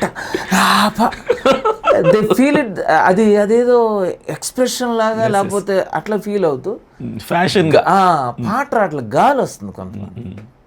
కొంతమంది వంకరగా పాడడం, అంటే మూత వంకరగా పెట్టి, కొంతమంది ఉచ్చారణ సరిగా లేక, అంటే వినేవాళ్ళు కూడా ఇబ్బంది పడేలాగా. ఇప్పుడు చక్కగా యేసు నీవే కావాలయ్యా, నాతో కూడా రావాలయ్యా, ఇట్లా పాటలేదా? యేసు నీవే కావాలయ్యా అంటే ఏదో చేసేసి ఇంగ్లీష్ లాగా ఏదో చేసేసి అంటే నేను అప్పుడప్పుడు అంటాను, తెలుగు ఇంగ్లీష్ కలిపి ఇంగ్లీష్ అని కొత్త భాష కనుక్కున్నాను. ఓకే, అంటే ఇంగ్లీష్, ఇప్పుడు ఇంగ్లీష్ స్టైల్ వేరు. నేను దాని జోలికి పోను, ఎందుకంటే నాకు కాదు అది, నాకు రాని దాని జోలికి నేను పోను. నేను తెలుగు పాటలు పాడుతున్నా కాబట్టి ఆ తెలుగు ఉచ్చారణ, ఆ తెలుగు ఆ భావం, ఆ భాష, దీని విషయంలో జాగ్రత్తగా ఉంటుంది. సో అందుకనే అంటే నా ఉద్దేశం, ఇప్పుడు ప్రజలు వినడానికి అనుకూలంగా కానీ మన పాట మన సంగీతం ఉన్నప్పుడు పీపుల్ విల్ లిసన్. నువ్వు వాళ్ళని చిరాకు ఎత్తిచ్చేస్తే ఇంక నువ్వేం కమ్యూనికేట్ చేస్తావు? సో వర్డ్ని ఎలివేట్ చేయడం, పాడేవాళ్ళు కరెక్ట్గా పాటని ప్రొనౌన్సియేషన్ కానీ, ఎక్స్ప్రెషన్ కానీ, ప్రజెంటేషన్ కానీ కరెక్ట్గా, లేదంటే మనం ఏదో మన టాలెంట్ ప్రూవ్ చేసేసుకున్నామని ఉన్నదానికి లేని దానికి గమకాలు ఎంత గమకాలు వేసి రాగాలు తీసేసి దాన్ని అటు చేసి ఇటు చేసి చేయొచ్చు. ప్రతి ఆర్టిస్టు, ప్రతి సింగరు, మ్యూజిషియన్ తప్పకుండా వాళ్ళ ప్రతిభని కనపరచే ప్రయత్నం చేయాలి. అప్పుడప్పుడు నేను కూడా స్టేజ్ మీద మా మ్యూజిషియన్స్ని ఏదైనా మంచి బిట్టు వాయించినప్పుడు నిలబెట్టి వాళ్ళ గురించి చెప్తాను. ఇదిగో ఈ పర్టికులర్ వైలిన్ పీస్ స్టూడియోలో దాదాపు 10 టేకులు వాయించుంటాడు ఆయన, దాని బ్యాక్గ్రౌండ్ అదంతా సింగిల్ టేక్లో ఒకేసారి 4-5 టోన్స్ కలిపి అతను వాయిస్తున్నాడు. మెయిన్ బిట్, తర్వాత వెనకాల బ్యాకింగ్, ద బేస్, కార్డ్స్ అన్నీ కలిపి వాయిస్తున్నాడు అని నిలబెట్టి వాళ్ళని అప్రిషియేట్ చేస్తాం. డెఫినెట్గా ఒక టాలెంట్ని అప్రిషియేట్ చేయాలి మనం. కానీ వెన్ వి కమ్ టుగెదర్ ఒక గ్రూప్ పెర్ఫార్మెన్స్కి వచ్చినప్పుడు ఖచ్చితంగా పాటను ఎలివేట్ చేయాలి. ఓకే, సో ఫస్ట్ పాడేవాళ్ళు వాళ్ళు కరెక్ట్గా పాడాలి. రెండోది మ్యూజిషియన్స్, వీళ్ళు వాయిద్య సహకారం ఇవ్వాలి, వాయిద్య హాహాకారం కాదు. సహకారం అంటే పాటను ఎలివేట్ చేయడానికి ట్రై చేయాలి. ఓకే, నేను మ్యూజిషియన్ని, నా వాయిస్ వినపడాలి, నా టోన్ వినపడాలని ఎవరికాళ్ళు సౌండ్ పెట్టి చేసుకుంటే, సౌండ్ ఇంజనీర్తో సైగ చేసేసి నాది పెంచు అని సైగ చేసేసుకుంటే ఇంకా నీకు పాట లోపలికి వెళ్ళి చాలా చోట్ల ఇదే కదా బాధ. ఏమంటే అసలు పాట వినపట్లేదండి అని కొంతమంది, ఏమంటే పాట అర్థం కావట్లేదని కొంతమంది, ఏమంటే తెలుగా వేరే భాష అని కొంతమంది. అంటే పాట ఎలివేట్ అవ్వనప్పుడు ఒక క్రిస్టియన్ మ్యూజిక్కి పెద్ద ఉపయోగం లేదు, క్రిస్టియన్ సాంగ్ ఉపయోగం. సో పాటను ఎలివేట్ అయినప్పుడు దాన్ని కరెక్ట్ కమ్యూనికేట్ అవుతుంది, అందులో ఉన్న దేవుని మాట ఈజీగా ప్రజల్లోకి వెళ్తుంది. అంటే పాటకున్న స్పెషాలిటీ ఏంటి నేను ప్రతిసారి చెప్తాను. ఇప్పుడు వాక్యం వింటాం, చాలా ప్రభావితం అవుతాం, కానీ వాక్యాన్ని ఒక రోజు తర్వాత, వారం తర్వాత మర్చిపోవచ్చు. కానీ పాట ఉంది, నీ మాట నా పాటగా ఉంది, అది మీకు ఇష్టమైంది, మీరు వినేసారి, నేర్చుకున్నారు, మీ మైండ్లో ఉంది, నాలుక మీద ఉంది, చెవిలో తిరుగుతుంది, దాంట్లో ఉన్న వాక్యం ఎక్కడికి పోదే, అది మిమ్మల్ని వదిలేదు. ఎన్నాళ్ళో ఉండవమ్మా నీ కంటిలో నీ కన్నీరు, కొన్నాళ్ళే ఓర్చుకుంటే నీ ఇంట కురియు పన్నీరు, నీ శ్రమను ఎరిగి ఉన్న దేవుడు ఏ క్షణము నిన్ను విడిచిపెట్టడు, ఒంటరివి కావు నీవు ఎన్నడు. నువ్వు ఒంటరివి కావు, దేవుని మాట అది, దేవుని వాక్యంలో ఉన్నది. ఆ మాటని పాటలో పెట్టినప్పుడు ఈ పల్లవి కానీ నీ మైండ్లో ప్రింట్ అయి ఉంటే నీకు ఎప్పుడు నేను ఒంటరిని ఫీల్ అయినప్పుడల్లా ఆ మాట నీకు గుర్తొస్తుంది, పాట గుర్తొస్తుంది, నేను ధైర్యపరుస్తుంది, దేవుడు మాట్లాడినట్టు. ఎస్, అది పాటకున్న శక్తి. అందుకని పాటను మనం తక్కువ అంచనా ఇవ్వడం. రీసెంట్గా ప్రవీణ్ పగడాల గారు మృతి పొందిన తర్వాత మీరు ఒక పాట రాశారు, మంచి పాట రాశారు. అంటే ఎవరైనా రాయమని చెప్పారా మీకు, లేదంటే ఎవరైనా రాయించారా, లేదంటే మీకే ప్రేరేపణ కలిగిందా? అస్సలు పాట రాయడంలో ఎవరి ప్రమేయం లేదు. నేను చాలా మూవ్ అయిపోయాను ప్రవీణ్ పగడాల గారి విషయంలో. I so moved. చాలా బాధ. ఆ, చాలా రోజులు నా పనులన్నీ పక్కన పెట్టేసాం. అంటే చాలామంది లాగే, మీకులాగే ఇంకొకలాగా అందరిలాగే ఏ పని చేయబుద్ది కాల. ఆ తర్వాత ఆయన మరణం తర్వాత టపా పాటలు వచ్చేసినాయి, చాలా వచ్చినాయి పాటలు. నేను ఇంతమంది రాస్తున్నాను, నేను రాయొద్దు, వీటన్నిటిలో కలిసిపోతే. తర్వాత మనం చాలా చోట్లకి వెళ్తున్నప్పుడు నేను కూడా చాలాసార్లు ఈ మాట మాట్లాడాను. ప్రవీణ్ పగడాల గారి మరణం తర్వాత ఆయన భావజాలాన్ని ప్రజల్లోకి తీసుకెళ్ళడం మనం ఆయనకి ఇచ్చే మంచి నివాళి అని. ఓకే, ఆయన ఏదైతే మాట్లాడాడో, ఆయన ఐడియాలజీ ఏది ఉందో దాన్ని ప్రజలకి మనం అందించాలా, ప్రజల హృదయాల్లో ఉండేలా చేయాలా. అది రియల్ ట్రిబ్యూట్. ఓకే, అంటే యాక్చువల్గా ఆయన చనిపోయిన తర్వాత ఆయన సందేశాలు ఎక్కువ మంది వినడం, ముందు కాంట్రవర్సీలు అనుకున్నవి కూడా వాళ్ళు విని వాటిలో ఉన్న సత్యం గ్రహించడం జరిగింది. సో నేనేమనుకున్నా, atleast at this point I should write a song. ఎలా ఉండాలి రైటింగ్? ఆయన నువ్వు ఇంద్రుడివి, చంద్రుడివి, నువ్వు గొప్పోడివి, మేము బాధపడిపోతున్నాం, మా గుండె కరిగిపోతుంది, ఇది కాదు. ఏదైతే మనం నిజమైన ట్రిబ్యూట్ అనుకుంటున్నాం, అంటే ఆయన ఐడియాలజీలో మెయిన్ థింగ్స్ ఏవైతే ఉన్నాయో వాటిని పాట రూపంలో తీసుకెళ్ళి ప్రజల హృదయాల్లో పడేస్తే అట్లా ఉండిపోతాయి. అది వెంటనే చేయలే, నేను కొన్ని రోజుల తర్వాత చేశాను ఆ పాట. దెన్ కూర్చున్నా, కూర్చొని రాయడం మొదలెట్టా. పగడం అనే మాట రావాలి. ఎట్లా అంటే నా దగ్గర ట్యూన్స్ రెడీగా ఉంటాయి. ఓకే, ఇప్పుడు కూడా నాకు 20-25 ట్యూన్స్ నా దగ్గర రెడీగా ఉంటాయి. అంటే ముందే నేను రికార్డ్ చేసి పెట్టేస్తా. అంటే అవసరం వచ్చినప్పుడు చేయడానికి నాకు టైం దొరకదు, నా మ్యూజిషియన్స్ దొరకరు. సో ట్యూన్ నేను ఉన్న ట్యూన్స్లో వెతికా ఏది సూట్ అవుతుంది, కొంచెం దీనికి సరిపోయినట్టు ఏదో ఉంది, ఆ ట్యూన్ దొరికింది. సో ఎట్లా పగడాన్ని మనం దాంట్లో పెట్టాలి, ఎట్లా? అప్పుడు దేవుని చేతిలో ఒక పగడానికి విలువ ఉంది.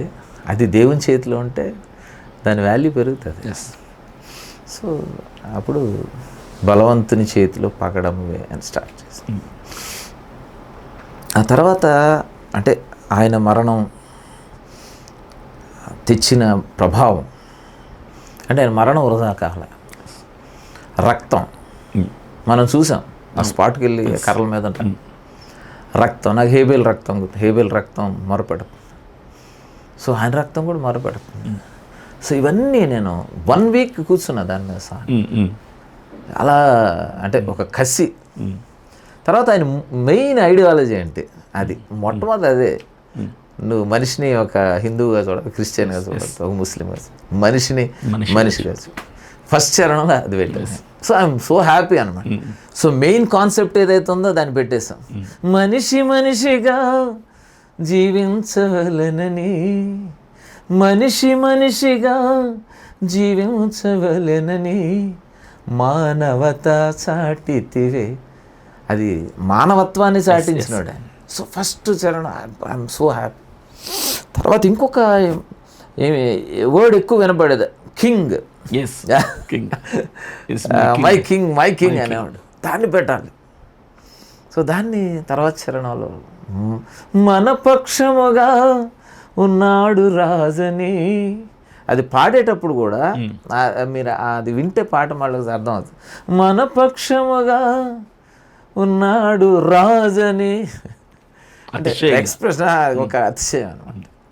సో ఆ 3 పాయింట్స్ ఇంపార్టెంట్. ఇంకొక చరణంలో ఆయన ద వే, అంటే ఒక డిబేట్స్లో ఆయన కూర్చున్నప్పుడు ఎట్లా ఎంత పేషెంట్గా ఆయన ఆన్సర్లు చెప్పాడు,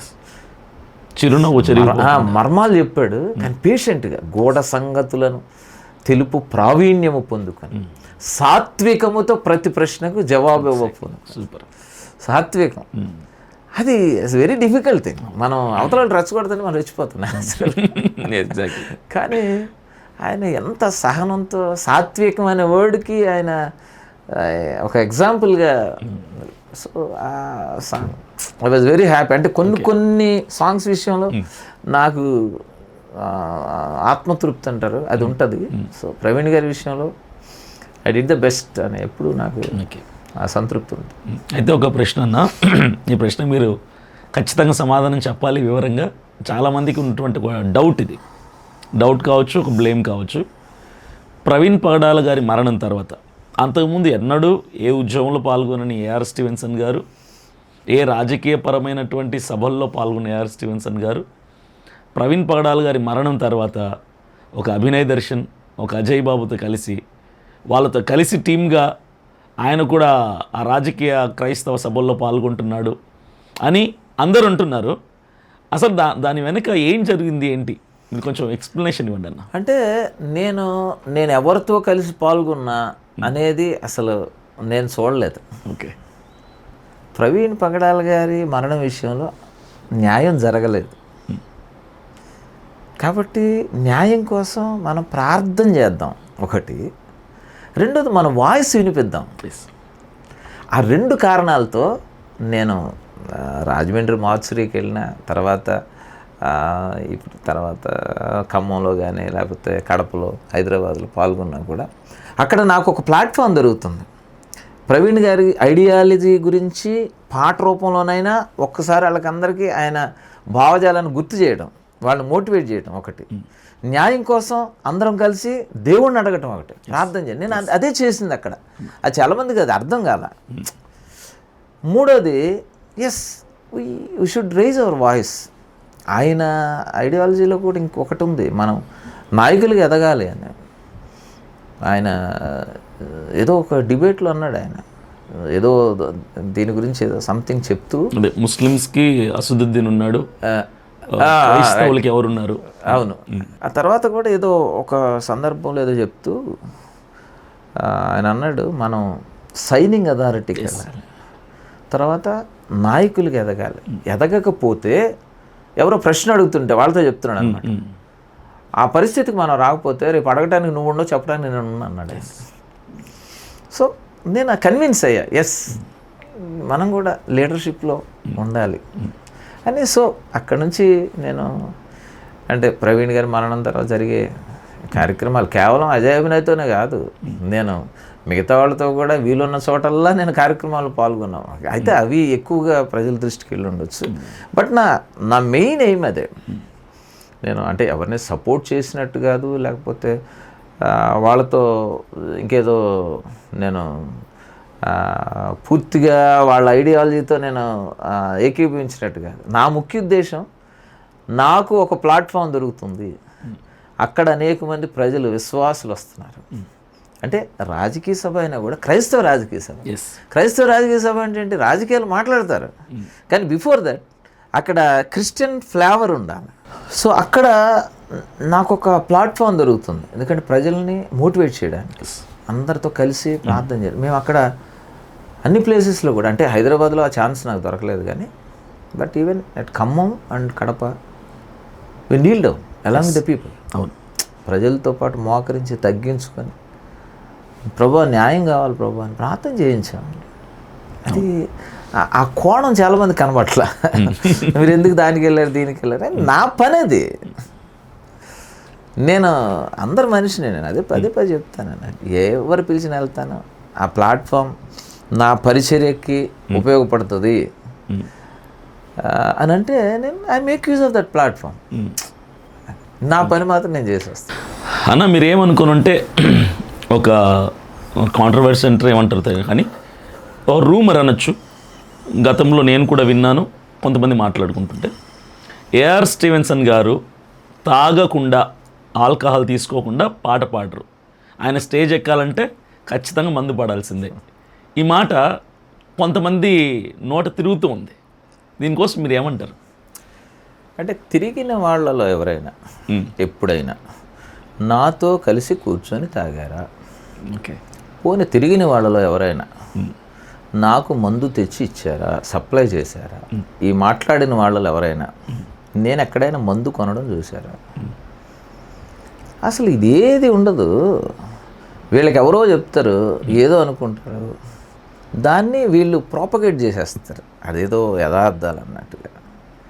I never did that. Okay. నేను అసలు చేయలేను కూడా. ఓకే. రెండవది,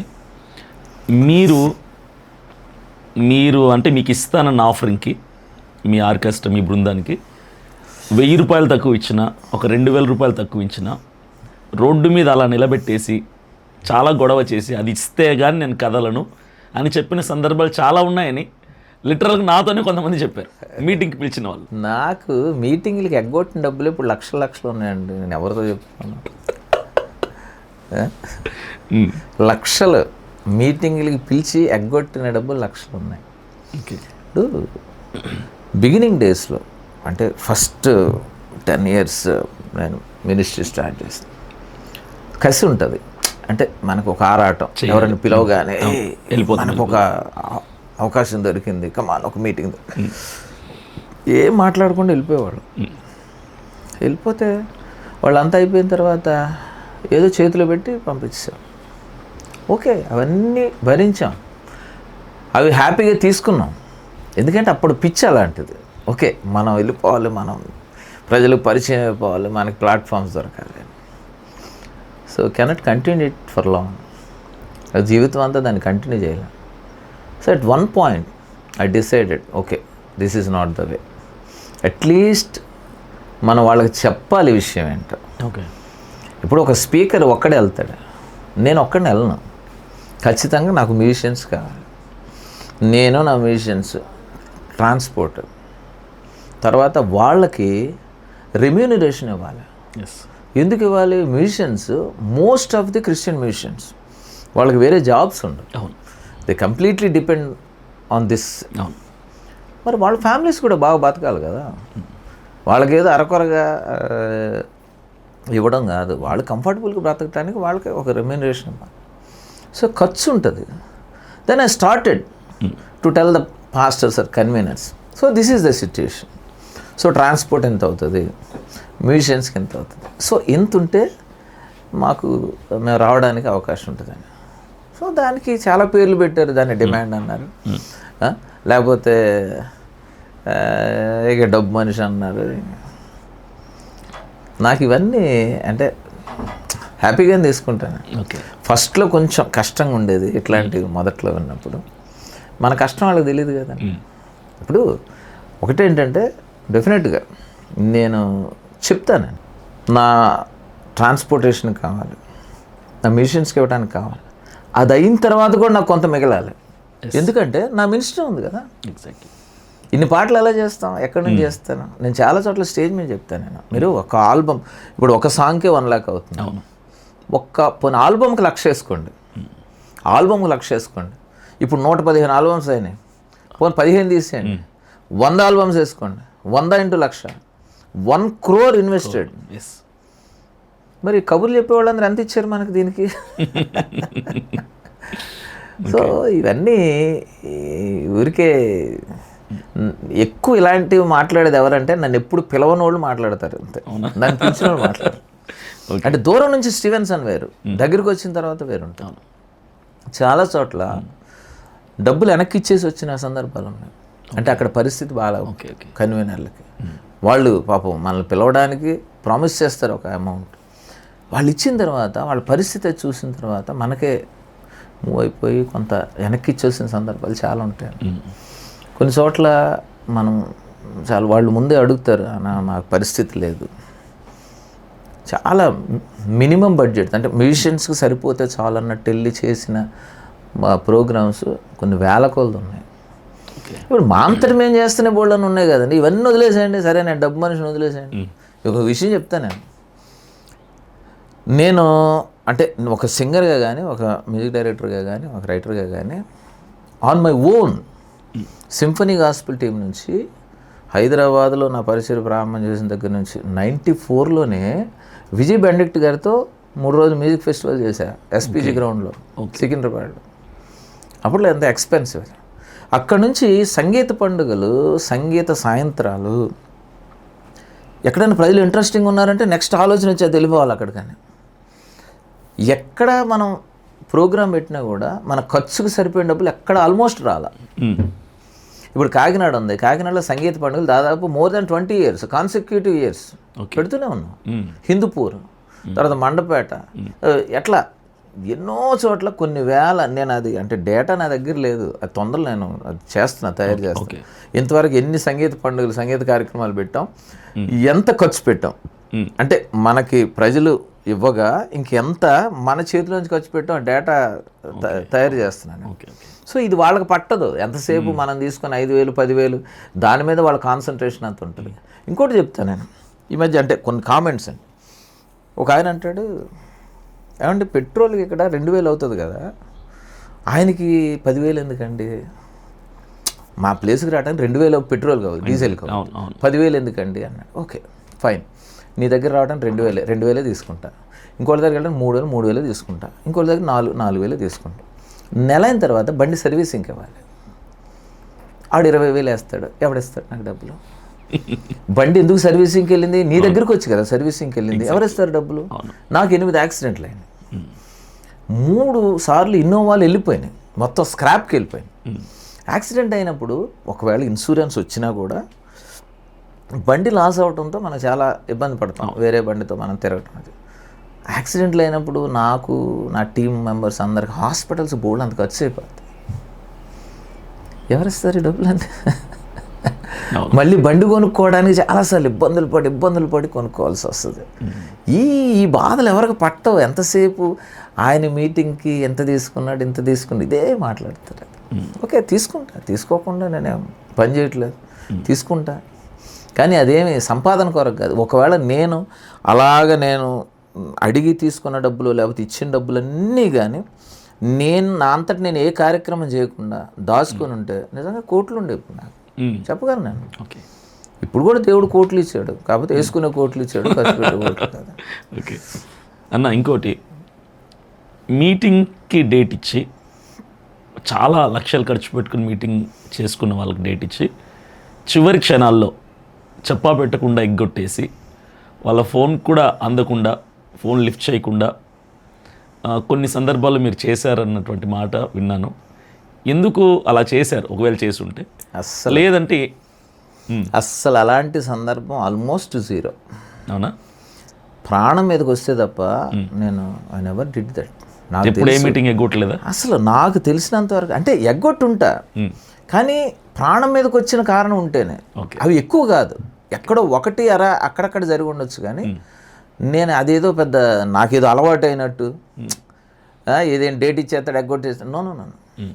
నాకు ఒకసారి నేను ఒకసారి ఓకే చేసిన తర్వాత అవతల మనకి ఇంకెక్కువ డబ్బులు ఇస్తాం, లేకపోతే ఇంకోటి లేకపోతే పెద్ద ప్రోగ్రామ్ ఇలాంటివి వచ్చినా నేను I don't leave that. Okay.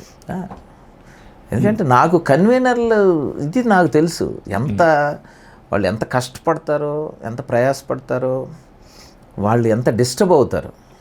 ఒకవేళ ఏదైనా చిన్న తేడా వస్తే ఎంత నాకు తెలుసు అది. కాబట్టి నేను ఆల్మోస్ట్ నాకు తెలిసినంత వరకు ఎప్పుడు చేయలే. ఈవెన్ నాకు భయంకరమైన ఇప్పుడు ఒక ఎగ్జాంపుల్, నేను ఎప్పుడు తణుకులో ఏదో కార్యక్రమానికి, ఏదో ఆల్బమ్ రిలీజ్కి తణుకెళ్ళి నేను తణుకులో ఉండగానే, స్టేజ్ మీద ఉండగానే నాకు ఫీవర్ వచ్చేస్తుంది.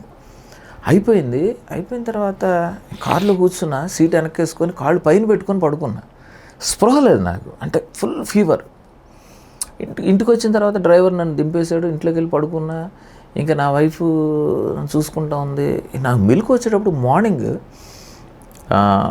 సెలైన్లు ఎక్కుతూ ఉన్నాయి, అంటే అంత సీరియస్గా ఉంది పరిస్థితి. ఆ రోజు నేను ఐజ్ వెళ్ళాలి. ఓకే. ఐజ్ అంటే ఎక్కడ? అది గద్వాల అవతల, అది కర్నూలు. అయితే అక్కడ కూడా తెలిసిన మేడమే, క్రిస్మస్ ప్రోగ్రామ్, వెళ్ళకపోయినందుకు మాత్రం ఏం కాదు, బట్ నా సిచ్యువేషన్ చాలా సీరియస్గా ఉంది. సో నేను చెప్పాను అక్కడి నుంచి, ఫోన్ చేసి చెప్పండి అసలు పరిస్థితి బాగాలేదు అంటే. నేను అనుకున్నా అర్థం చేసుకుంటారు అవతల అనుకున్నా, అంటే నిజంగా. కానీ అఫ్కోర్స్ అర్థం చేసుకొని ఉండొచ్చు, కానీ అక్కడ వాళ్ళ పరిస్థితులు వాళ్ళకు ఉంటాయి, అది క్యాన్సిల్, చాలా ఖర్చు పెట్టేసుకుంటారు. కొంచెం నిష్ఠూరంగా ఏం చేయాలి ఇప్పుడు, ఎంత ఏర్పాట్లు చేసుకుని అని మాట్లాడారని నాకు వినబడింది. డోంట్ బిలీవ్, అంత భయంకరమైన పరిస్థితుల్లో ఇంట్లో వాళ్ళు చెప్తున్నా కూడా వినకుండా లేచి వెళ్ళి కార్లో కూర్చున్నాను. ఎన్ని గంటలు అది, 6 గంటలు 7 గంటలు ప్రయాణం చేసి అక్కడికి వెళ్ళి, అక్కడ ఎక్కువ పని ఏం చేయలే, కానీ అక్కడ మన ప్రజెన్స్ అనౌన్స్ చేశారు కాబట్టి వాళ్ళు సాటిస్ఫై అవుతారు. సో అట్లా నాకు తెలిసి నేను అంత నిర్లక్ష్యంగా కానీ లేకపోతే ఇంకొక కారణంతో కానీ మీటింగ్ డేట్ ఇచ్చిన తర్వాత ఎగ్గొట్టిన సందర్భాలు చాలా తక్కువ. ఓకే, చాలా తక్కువ. అంటే ఆల్మోస్ట్ ఉంటే ఉండొచ్చు, 1-6 ఉండొచ్చు. మీకు చాలా గర్వం అని అసలు సేవకులను లెక్క చేయరు, పిలిస్తే కూడా పట్టించుకోడు, తల తిప్పి చూసి చూడనట్టుగా తల దించుకుని వెళ్ళిపోతుంటాడు, రెక్లెస్గా ఉంటారు అన్నటువంటి మాట చాలాసార్లు వినబడుతుంది చాలా చోట్ల. ఎందుకంటారు? అదే నేను చెప్పాను కదా, నన్ను దూరం నుంచి చూడకూడదు, దగ్గర నుంచి చూడాలి. ఓకే, నా దగ్గరలో అంటే నా దగ్గరకు వచ్చి ఉన్న వాళ్ళని అడగండి, అంటే ఎంత మనకి గర్వం ఉంటుందో, ఎంత రెక్లెస్ ఉంటుందో. But I respect God servants అండి. ఎందుకంటే నేను ఒక సేవకుడి కుటుంబంలో నుంచి వచ్చాను కాబట్టి సేవకుల్ని ఎప్పుడు నేను ఇది చేయను. చిన్న సేవకుడైనా కూడా రెస్పెక్ట్ దెమ్. ఓకే, అందరినీ గౌరవిస్తాం. అయితే వాళ్ళ పద్ధతులు నచ్చనప్పుడు దూరంగా ఉంటా అంతే.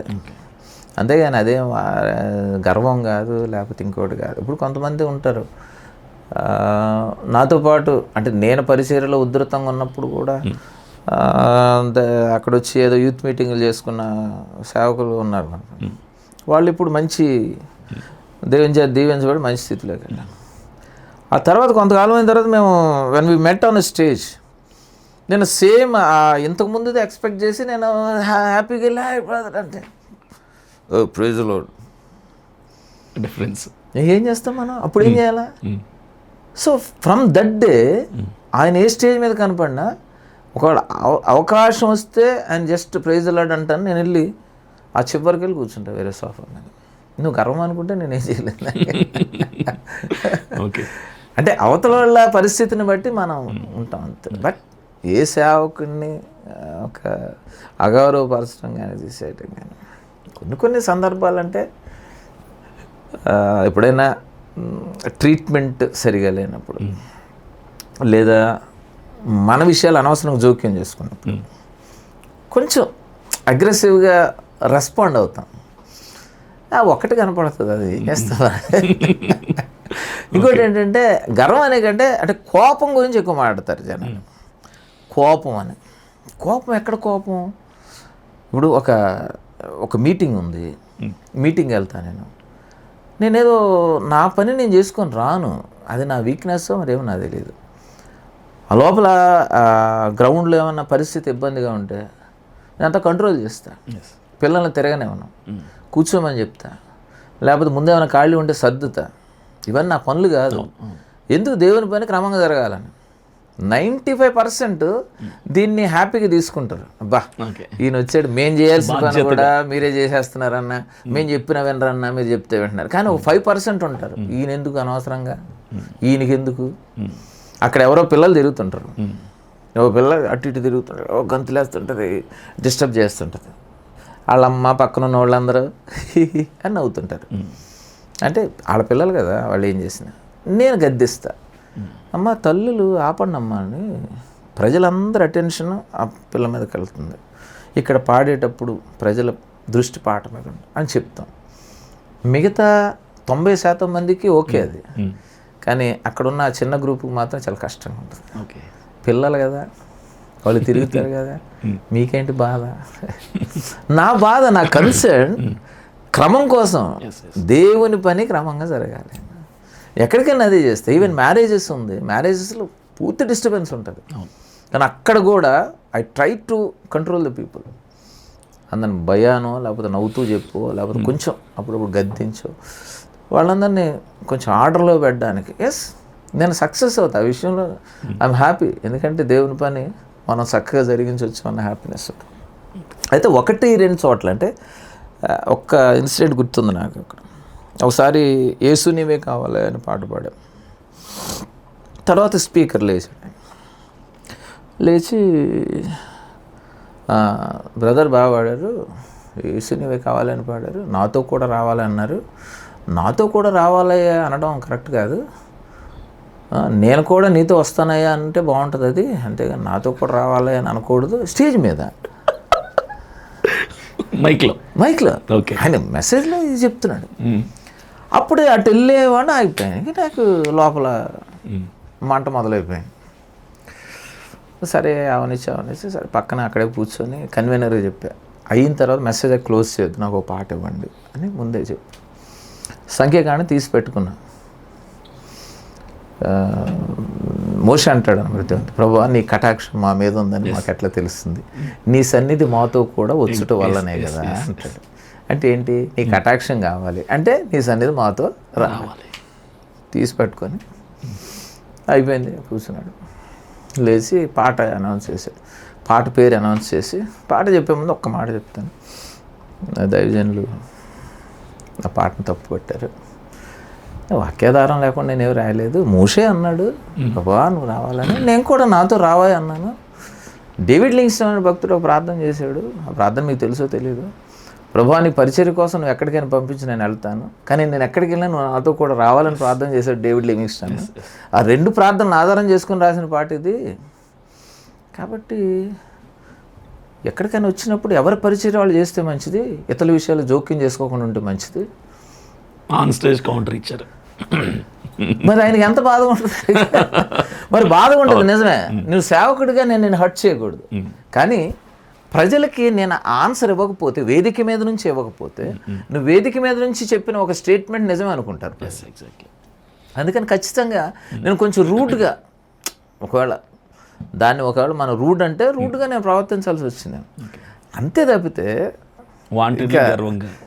ఎక్కడ ఎవరిని సేవకులు మనం అదే వాళ్ళ పరిస్థితి బాగాలేకో, ప్రవర్తన బాగాలేకో, ఇంకోటి ఏదైనా ఉంటే తప్పితే మనం otherwise I respect them, I honour them. వాళ్ళు చిన్నోళ్ళైనా పెద్దోళ్ళైనా ఎవరైనా. ఇప్పుడున్న సేవకులు అన్న అంటే వయసులో పెద్దవాళ్ళు కావచ్చు, ఇప్పుడు present young generation men of God కావచ్చు, మీకు బాగా వాక్యానుసారంగా సిద్ధాంతపరంగా ఏ రకంగానైనా మీకు బాగా ఇష్టమైన సేవకులు, మనసుకు దగ్గరగా ఉన్న సేవకులు ఎవరు? ఒక్కరి పేరు చెప్పగలరు? అంటే సిద్ధాంతం అనేదాన్ని మనం 100% ఒక వ్యక్తిని పట్టుకొని ఈ వ్యక్తి అన్ని సిద్ధాంతాల్లో పర్ఫెక్ట్గా ఉండడం చెప్పలేము. ఓకే, వాక్యపరంగా అంటే మనం ఒక ఏరియా తీసుకొని ఆ ఏరియాలో అని చెప్పవచ్చు మనం. ఇప్పుడు హిందూపూర్ రంగరాజు గారు ఉన్నారు, ఆయన వాక్యం చాలా ఇష్టం నాకు. ఆయన వాక్యం మీద కొన్ని పాటలు కూడా రాశాను నేను. ఒకసారి చంద్రబింబం అంత అందము గలది అని పరమగీతంలో అది రాస్తే దాని మీద చంద్రుని లాంటి అందము గలది, సూర్యుని అంతటి స్వచ్ఛమైనది, ఎవరీమే క్రీస్తుకు ప్రియమగు సంఘమిది, ఆయన మెసేజ్ మీద రాసింది. ఈ మధ్య కూడా ఇప్పుడు ఒక 1 year బ్యాక్ అనుకుంటా, ఏదో గన్నవరంలో ఎక్కడ ఒక మీటింగ్కి వచ్చినప్పుడు, నా ముందు నడిచే దేవుడు యెహోవా మీ ముందర నడుచున్నాను, దాని మీద ఒక, సో అది నేను బాగా కనెక్ట్ అయ్యాను ఆయనకి. తర్వాత ఆయన అడిగా, అన్న ఆ రోజు చేశాను నేను రాసుకోలేదు, ఎక్కడైనా ఉంటే మెసేజ్ పంపించండి. ఆయన పంపించారు, దాని మీద కూడా రాశాను. ఇంకా రిలీజ్ అవ్వాలి, అది రికార్డ్ అయిపోయింది. నా ముందు నడిచే యేసుదేవుడు మార్గదర్శకుడు, నన్ను విడువడు సిగ్గుపరచడు ఆగిపోనీయడు, నా ముందు నడిచే యేసు. సో ఆయన మెసేజ్ పరంగా చాలా చక్కని. తర్వాత మన కల్వరి ప్రవీణ్ గారు, అంటే మిగతా అద్భుతాలు, సూచిక స్వస్థతలు వాటిని పక్కన పెట్టేస్తే చక్కని సందేశం చెప్తారు ఆయన, చక్కని వాక్యం చెప్తారు. సో నేను ఆ 50 daysకి ఆల్మోస్ట్ ఎవ్రీ ఇయర్ నన్ను పిలుస్తారు. ఆయన వాక్యాన్ని చక్కగా వింటాను నేను. అంటే దాని కొరకు ఆయన సిద్ధపాటు కానీ, ఆయనకి దేవుడిచ్చే రెవల్యూషన్ కానీ చాలా బాగుంటుంది. అట్లా కొంతమంది సేవకులు కొన్ని ఏరియాల్లో, బట్ ఆయన చాలా మంచి దైవ సేవకులు వాళ్ళిద్దరు, షారోన్ గారును ప్రవీణ్ గారు. అంటే వెరీ గుడ్ హార్టెడ్, ప్రేమ ఉంటుంది అన్నమాట. అట్లా ఒక్కొక్క ఏరియాలో ఒక్కొక్క సేవకుడు. ఓకే, ఇప్పుడు మిమ్మల్ని ఇమిటేట్ చేస్తూ కొంతమంది సింగర్స్ వచ్చారు, మరి వాళ్ళ వాయిస్ మీ వాయిస్ లాగా ఉంటుందో లేదంటే ఇమిటేట్ చేస్తారో నాకు తెలియదు, కానీ ఒక నజరేష్ వైజాగ్ నుంచి, నందిగామ విజయవాడ దగ్గర నుంచి, జల్లిపాల్, ఇంకో 3-4 ఉన్నారు. కొంతమంది సేవకులు మీటింగ్ ఆర్గనైజర్స్ కన్వీనర్స్ ఎవరైతే ఉన్నారో, ఏఆర్ స్టీవెన్స్ అని మనం భరించలేం, వీళ్ళని పిలుచుకున్నా కూడా ఆయన వచ్చినట్టే అనుకుంటారు జనాలు, అని వాళ్ళని పిలిపిస్తున్నారు. అంటే మిమ్మల్ని రీప్లేస్ చేయడానికి ట్రై చేస్తున్నారు. అంటే మీరు వాళ్ళని ఎంకరేజ్ చేస్తారా? మీ మీ అభిప్రాయం ఏంటి ఈ విషయంలో? అంటే ఎవరిని రీప్లేస్ చేయలేరు. That is first point. Okay, original, duplicate. వాళ్ళ విషయంలో ఒపీనియన్ ఏంటంటే నేను ఎప్పుడు వాళ్ళకి చెప్తాను, బీ లైక్ యూ. ఓకే, నువ్వు నీకులాగా పని చేయి, అది దేవునికి ఇష్టం.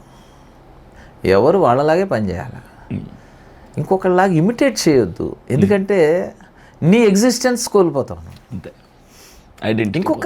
ఇంకొక దాన్ని ఏమనాలో తెలియదు. అంటే ఇలా వాళ్ళని పిలిచేవాళ్ళు కూడా నిజమే మేబీ. అవును. అంటే నా బడ్జెట్ ఒకవేళ వాళ్ళు ఎందుకు భరించకపోవచ్చు అంటే, నా బడ్జెట్ అంటే నేను సేమ్ మ్యూజిషియన్స్ని వాడతా. సో వాళ్ళకి ఇవ్వాల్సిన రెమ్యునరేషన్స్ లేకపోతే ఇది ఒక అమౌంట్ ఉంటుంది. అంత అది ఎక్కువ కావచ్చు వాళ్ళకి. ఇప్పుడు ఎవరినైనా వేరే వాళ్ళని పిలిచారనుకోండి, వాళ్ళకి ఏదో చేతులు పెడితే సరిపోతుంది.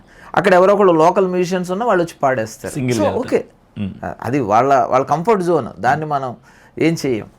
దానికోసం వాళ్ళు ఏం చేస్తారు, నా మీద గడ్జి పెంచుకుంటారు వాళ్ళు. ఆయన బడ్జెట్ ఎక్కువ కదా, ఇది ఇంతతో అయిపోతుంది ఆయన అంతా అని చెప్పి, అంటే అక్కడ నన్నేదో చెడ్డ చేయడం అన్నట్టు వాళ్ళ మనసులో కొంతమంది, అందరు కాదు. వాళ్ళు ఏం చేస్తారు, జూనియర్ స్టీవెన్సన్ వస్తుంది, వాళ్ళ పేరు ఉంది కదా, వాళ్ళ పేరుతో పిలవచ్చు కదా, వాళ్ళు జూనియర్ స్టీవెన్సన్ అని పిలవడం. కొంతమంది ఇంకా ఒక అడుగు ముందుకేసి స్టీవెన్సన్ గారు లాగా పాడే అని, అది రెండో మెట్టు. మూడో మెట్టు ఉంది, స్టీవెన్సన్ గారి కంటే బాగా పాడేవాళ్ళని, అది మూడో మెట్టు. సో వీళ్ళేంటి, వాళ్ళ లోపల వాళ్ళ ఆనందాన్ని తీసుకోవడం అంతే. కాబట్టి ఎవరిని రీప్లేస్ చేయలేరండి. నేను ఇట్లాంటి వాళ్ళకి అందరూ కూడా చెప్తాను నేను. ఇప్పుడు మీరు పిల్లి మొగ్గలేసిన, తపస్సులు చేసిన, మీరు నాకులాగా పాడలేరు. నన్ను ఇమిటేట్ చేయొచ్చు, నాకులాగా పాడలేరు. అంటే ఈ స్టేట్మెంట్ అనగానే వీడికి ఎంత పొగర్రా అని అనుకుంటారు. ఇంకో స్టేట్మెంట్ ఇస్తుంది, మీరు తపస్సు చేసినా నాకులాగా పాడలేరు, ఎందుకంటే నేను మీకులాగా పాడలేను. అంటే ఎవరు ఇంకొకరిలాగా చేయలేరు, కొంతవరకు చేయొచ్చు. మీరు ఇలా ఇమిటేట్ చేసేవాడిని కూడా చూడండి, అక్కడక్కడ వాయిస్ కలిసినట్టు ఉంటుంది, అక్కడక్కడ తేలిపోతుంటుంది. మళ్ళీ 100% ఇమిటేట్ చేయలేరు, ఎవరు చేయలేరు. అది దానికి నేనేం చెప్తానంటే, దావీదు సౌలు దగ్గరికి వెళ్తాడు, నేను యుద్ధం చేస్తాను రాజా అంటాడు. సరే కన్విన్స్ అయ్యాడు సౌలు, సరే యుద్ధం చేయి అని చెప్పి, రే నా అవి ఇవ్వంటారు, యుద్ధ సామాగ్రి ఇవ్వంటారు అంటాడు. దావీదు వేసుకుంటాడు అవన్నీ వేసుకొని సౌలుతో ఒక మాట అంటాడు, రాజా నాకు ఇది సెట్ అవ్వలేదు రాజా, అలవాట్లేదు, సెట్ అవ్వలేదు. మన భాషలో చెప్పాలి, రాజా నాకు ఇది సెట్ అవ్వలేదు రాజా అంటే. సెట్ అవ్వదు ఇమిటేట్ చేస్తే, ఎవడు దాడే వేసుకొని పని చేయాలి, ఎవరి గొంతుతో వాళ్ళు పని చేస్తేనే సెట్ అవుతుంది. ఓకే అన్న, ఇప్పుడు నేను ఇంకొక వర్షన్లో, అంటే నేను ఈ విషయం కొంతమందితో డిస్కస్ చేశాను. అంటే ఒక రకంగా ఏదో వాళ్ళు పాపం జీవనోపాధి కోసం, ఆర్థికంగా ఒక సహకారం కోసం మిమ్మల్ని ఇమిటేట్ చేస్తున్నారు. అదొక రకంగా వాళ్ళ కుటుంబానికి పోషణ ఇస్తుంది అనుకొని మనం సపోర్ట్ చేయొచ్చా? నేను దానికి ఏమంటలేదు, నేను వాళ్ళని తిట్టట్లేదే, మీరు ఎందుకు చేస్తున్నారు, మీరు అలా పాడుతున్నారు, మీరు ఆపి నేను ఎక్కడ మాట్లాడలేను. అంటే నేను వాళ్ళని ప్రేమతో సజెస్ట్ చేశా, అబ్బాయి మీరు మీ గొంతులతో పాడుకుంటే మంచిది. ఇమిటేషన్లో అనాయింటింగ్ ఉండదు, ఎగ్జాక్ట్లీ, అనుకరణలో అభిషేకం ఉండదు. నేను ప్రేమతో అడ్వైస్ చేసేవాళ్ళకి, అంతేగాని మీరు పాడకండి అట్లా వాళ్ళని ఎప్పుడు తిట్టలా నేను. I'm happy. వాళ్ళు ఇప్పుడు నా గొంతు వాళ్ళకు ఉండటం వల్ల వాళ్ళు కొన్ని ప్లాట్ఫామ్స్ దొరుకుతాయి అనుకో, I'm happy, okay go head. కానీ లాంగ్ రన్లో మీ ఎగ్జిస్టెన్స్ పోద్దని చెప్తాను, నా సలహా మాత్రం చెప్తాను. అట్లా నేను వాళ్ళనేమి నేను కోపట్లేదు లేకపోతే తిట్టట్లేదు, మీ ఎంత చూస్తానని కూడా. రైట్. ప్రవీణ్ పగడాల గారి మరణం తర్వాత క్రిస్టియన్ కమ్యూనిటీలో చాలా చేంజెస్ వచ్చాయి, మనమందరం చూస్తున్నాం. అయితే క్రైస్తవులలో ఇప్పుడు అందరూ అంటున్న మాట ఏంటంటే, ప్రవీణ్ పగడాల గారి మరణం తర్వాత ఐక్యత వచ్చింది, యూనిటీ వచ్చింది. ఇది వరకు ఐక్యత లేదు, ఇప్పుడు ఐక్యత వచ్చింది అంటున్నారు. వచ్చిందంటారా? ఎస్, ఆ పాయింట్లో 100% ఏకీభవిస్తా. అయితే మళ్ళీ ఐక్యతలోనే సపరేట్ ఐక్యతలు వచ్చినాయి. అది అదేంటన్నా అంటే ఇప్పుడు ఐక్యత అంటే ఏంటి, ఒక గ్రూప్ అంతా కలిస్తే అది ఐక్యత, అది యూనిటీ కదా. ఈ ఐక్యతలోనే సపరేట్, అంటే ఈ గ్రూప్లో ఐక్యత, ఈ గ్రూప్లో ఐక్యత, ఈ గ్రూప్లో ఐక్యత. అంటే మొత్తం ఒకటే ఐక్యతను చూపించాల్సిన, కొనసాగించాల్సిన ఈ క్రైస్తవ సమాజం అంతా ఏదో కారణం చేత, అంటే వాళ్ళ ఎగ్జిస్టెన్స్ కోసం, లేకపోతే వాళ్ళు కనపరుచుకోవడం కోసం, వాళ్ళ నాయకత్వం కోసం, ఎవరికి వాళ్ళు ఒక గ్రూపు, ఆ గ్రూప్లో ఐక్యత, వెరీ గుడ్ ఐక్యత, అట్లా సపరేట్ అయిపోయింది. అంటే నేనేమంటానంటే ఇన్ని లక్షల మందిని ఒక నాయకత్వం కిందకి తీసుకురావడం కష్టమే, అంటే నా ఒపీనియన్. నేను ఇది అంటే అందరికీ నేను చెప్పే స్టేట్మెంట్ కాదు, నా ఒపీనియన్. అందరిని ఒకే దీనికి తీసుకురావడం కష్టం. అందుకనే లెట్ డిఫరెంట్ గ్రూప్స్ వర్క్. వాళ్ళు గ్రూప్స్ పనిచేయనివ్వండి, బట్ అందరి ప్రాథమికమైన ఉద్దేశం ఒకటే అయి పనిచేసినప్పుడు ఇన్ని గ్రూపుల ద్వారా కూడా రిజల్ట్ వస్తుంది. అందరిని మనం చేయలేం కదండి. సో దానికి బదులు ఏమవుతుందంటే, ఓకే మన అందరి ఉద్దేశం ఒకటే, క్రైస్తవుల ఐక్యత కావాలి, మన నాయకత్వాన్ని కావాలి, సో మన మీద వస్తున్న ఈ దాడుల్ని మనం ఎదుర్కోవాలి, ఇవన్నీ కరెక్టే. ఉద్దేశం ఒకటే అయినప్పుడు ఓకే మనం వేరు గ్రూపుల్లో ఉన్నా కూడా కలవచ్చు, కానీ మనం మన ఉద్దేశానికి తగినట్టుగా మనం పనిచేయడం మానేసి అవతల వాడి ఉద్దేశం అది కరెక్ట్గా లేదు, వాడి విధానం కరెక్ట్ లేదు, వీడి పద్ధతి కరెక్ట్ లేదు, మనం ఈ ఒకళ్ళనొకళ్ళు ఏలెత్తి చూపించుకోవడం, దీనివల్ల టోటల్గా ఈ ఐక్యత అనే దానికి విఘాతం కలుగుతుందని. ఇప్పుడు సోషల్ మీడియా ప్లాట్ఫామ్స్లో యూట్యూబ్ బాగా టాప్లో ఉంది. ఒక పాస్టర్ని ఒక పాస్టర్ చాలా విమర్శించుకోవడం ఎక్కువైంది. నన్ను ఇంకొకరు ఒక చిన్న తప్పు చేస్తే దాదాపుగా ఆ టాపిక్ మీద ఆ తప్పును పట్టుకొని 10 రోజుల వరకు ఇంకొక 10 మంది పాస్టర్లు కలిసి ఆయన మీద దాడి చేస్తున్నారు, అంటే మాటల దాడి చేస్తున్నారు, మాటల యుద్ధం.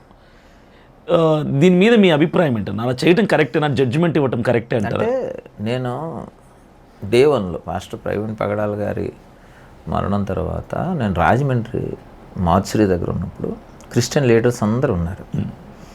వాళ్ళందరూ ఉంటే నేను వాళ్ళ దగ్గరికి వెళ్ళి ఒక మాట చెప్పాను. నేను ఏమండి వాళ్ళు 1000 మంది వస్తున్నారు, వెళ్ళిపోతున్నారు, ఏం జరుగుతుందో ఎవరికి తెలియట్లే, కన్ఫ్యూజన్లో ఉన్నారు. This is the right time, వీళ్ళందరినీ యునైట్ చేయడానికి ఇది మంచి సమయం. కాబట్టి మీ పెద్దలైన వాళ్ళందరూ కూర్చొని ఒక నిర్ణయం తీసుకొని, అంటే ప్రజలకి ఏం మెసేజ్ ఇవ్వాలి. సో ఏదైనా ఒక పిఏ సిస్టమ్ లాంటిది ఏర్పాటు చేసి వాళ్ళకి ఏదైనా చెప్పండి, అసలు అప్డేట్స్ ఇవ్వండి, ఇది జరుగుతుంది 1 2 వాళ్ళని ధైర్యపరిచి నెక్స్ట్ ఏం చేయాలా అనేది ఒక దిశానిర్దేశం చేయండి మీరందరి నాయకులు అని అప్పుడు ఒక పాయింట్ చెప్పా. అది ఇప్పుడు నువ్వు అడిగిన పాయింట్కి నేను ఆన్సర్. వాళ్ళకి ఏం చెప్పానంటే, ఫస్ట్ డిబేట్స్ మానేయండి అని ఒక ప్రిన్సిపల్ ఇప్పుడే డిక్లేర్ చేయండి ఇక్కడ మీరు. ఓకే, ముందు మనలో మనం ఇంట్లో ఉన్న విభేదాలు తొలగించుకోవాలంటే మనలో మనం విమర్శించుకోవడం, మనలో మనం డిబేట్స్ చేసుకోవడం, ఈ సిద్ధాంతాల పరంగా ఒకరినొకరు విమర్శించుకోవడం, ఇట్లాంటి ఆగిపోవాలి. వీలైతే ఇంతకుముందు అలాంటి వీడియోస్ ఏమైనా ఉంటే అవి కూడా డిలీట్ చేయించండి.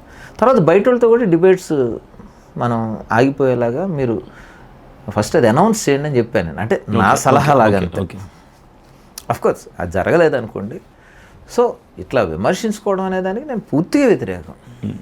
ఏదైనా ఉంటే మనం పర్సనల్గా కౌన్సిలింగ్ చేసుకొని అవతలలో ఒకవేళ వినగలిగి ఉంటే, నీ మాట వినగలిగే అవకాశం ఉంటే కరెక్ట్ చేయొచ్చు, అంతవరకే. ఇప్పుడు నువ్వు పబ్లిక్గా నువ్వు విమర్శించడం వల్ల అతనే మారడు కదా, అతను మారడు, తన పద్ధతి కూడా మార్చుకోడు. అన్న ఇంకోటి, డిబేట్స్ జరుగుతున్నాయి కదా, ఏది మతోన్మాదులకి లేదంటే హైందవ పెద్దవాళ్ళకి క్రైస్తవ పెద్దలకి డిబేట్స్ జరుగుతున్నాయి కదా, ఈ డిబేట్స్ కొనసాగితే మంచిదంటారా? ఈ డిబేట్స్ జరగకుండా ఉంటే మంచిదంటారా? నేను I'm against the debates. Okay, అనవసరం అన్న ఉద్దేశం. నా అభిప్రాయం అయితే ఇప్పుడు డిబేట్స్ వల్ల నువ్వు ఎంత సత్యం మాట్లాడినా నీతో కొట్లాడడానికి వచ్చినప్పుడు కన్విన్స్ అవ్వడు. ఓకే, ఒకవేళ నిజంగా సత్యంతో నువ్వు అతను కన్విన్స్ చేసినా కూడా అతను ఒప్పుకోడు, బహిరంగంగా ఒప్పుకోడు, ఓటమిని అంగీకరించడు. Okay, then what is the use of debate? సరేనా, ఫైనల్గా మీ అనుభవాల లోతుల్లో నుంచి క్రైస్తవ సమాజం అంతటికి మీరు మీ యొక్క ఉద్దేశాన్ని మీ మాటలో చెప్పాలంటే మా సిపిఎఫ్ టీవీ తరపున ఏం చెప్తారు ప్రజలకి? సలహాలు చెప్పే అంతటి వాడిని కదా, నేను ముందే చెప్పాను. అయితే ఈ సంగీత పరంగా నేను ఇందాకే చెప్పాను, music is the best media to communicate the God's word. దేవుని వాక్యాన్ని కమ్యూనికేట్ చేయడానికి మ్యూజిక్ని వాడాల్సిన రోజులు ఇవి. ఎందుకంటే ఇదివరకట్లాగా మనం బహిరంగంగా సువార్త ప్రకటించడం, వీధి సువార్త చేయడం, ట్రాక్ట్స్ పంచడం, ఇట్లాంటివి చాలా రకాల పరిచర్యలు ఆగిపోతున్న దినాల్లో the best media, convenient media ఏంటంటే మ్యూజిక్. సో సంగీతం ద్వారా సువార్త చెప్పొచ్చు, అలాగే సంఘాన్ని కూడా బలోపేతం చేయటం కానీ రాకడికి సిద్ధపరచడం కానీ చేయొచ్చు. So make use of the music for the upliftment of the church and also to spread the gospel. రెండోది, క్రైస్తవ సమాజానికంటే నేను కోరుకునేది ఒకటే, ఐక్యత. అంటే ఇప్పుడు కావాల్సింది కూడా అదే. సిద్ధాంతాలు, పరిచర్య పద్ధతులు, వీటి గురించి మన మధ్య డిస్టెన్స్ పెంచుకోకుండా, ఒకరినొకరు విమర్శించుకోకుండా, బేసిక్గా మనం అందరం దేవుని పిల్లలం అనే పాయింట్ని మైండ్లో పెట్టుకొని వీలైనంతగా ముందు మనలో మనం సమాధానంగా ఐక్యంగా ఉండడానికి మనం ప్రయత్నం చేయాలి. మనం ఎప్పుడైతే మనం సంఘటితంగా బలోపేతంగా ఉంటామో మన మీదకి శత్రువు దాడి చేయడానికి భయపడతాడు. సో అలాంటి పరిస్థితి రావాలని నేను కోరుకుంటున్నాను. Thank you. సో ప్రేక్షకులారు ఇప్పటివరకు చూశారు కదా, ఏఆర్ స్టీవెన్సన్ గారు ఆయన అనుభవ లోతుల్లో నుంచి క్రైస్తవ సమాజాన్ని ఉద్దేశించి ఆయన అభిప్రాయాలు మాత్రమే ఆయన ఎన్నో పంచుకున్నారు. సో స్టే ట్యూన్డ్, ఇలాంటి ఎన్నో ఇంటర్వ్యూస్ మీ ముందుకు మేము తీసుకొని వస్తాం. చాలామంది సేవకుల్ని, ఇంటలెక్చువల్స్ని మీ ముందుకు తీసుకొని వస్తామని మేము సిపిఎఫ్ టీవీ ముఖంగా తెలియపరుస్తున్నాను. అన్న చాలా థ్యాంక్స్, మీరు మా ఛానల్కి వచ్చి మీ విలువైన మాటలు అందించారు. చాలా థ్యాంక్స్ అన్న. Thank you. నేను అంటే ఇంటర్వ్యూలు ఇవ్వడం అనేది చాలా రేర్ అన్న. సో ఈ మధ్యకాలంలో నేను ఇచ్చిన ఆల్మోస్ట్ ఫస్ట్ ఇంటర్వ్యూ ఇదే. సో అట్లీస్ట్ వీటి ద్వారా ప్రజలకి కొన్ని నా ఆలోచనలు, నా అభిప్రాయాలు అట్లీస్ట్ ప్రజలు తెలుసుకోవడానికి ఒక అవకాశం దొరికింది. So thank you so much. So మంచి కార్యక్రమాలు సంఘానికి, సమాజానికి, సంగీత లోకానికి అవసరమైన వాటి అభివృద్ధికి దోహదపడే అనేకమైన కార్యక్రమాలు రాబోయే దినాలు చేయాలని మనస్ఫూర్తిగా కోరుకుంటున్నాను. God bless you. God bless CPS. Thank you.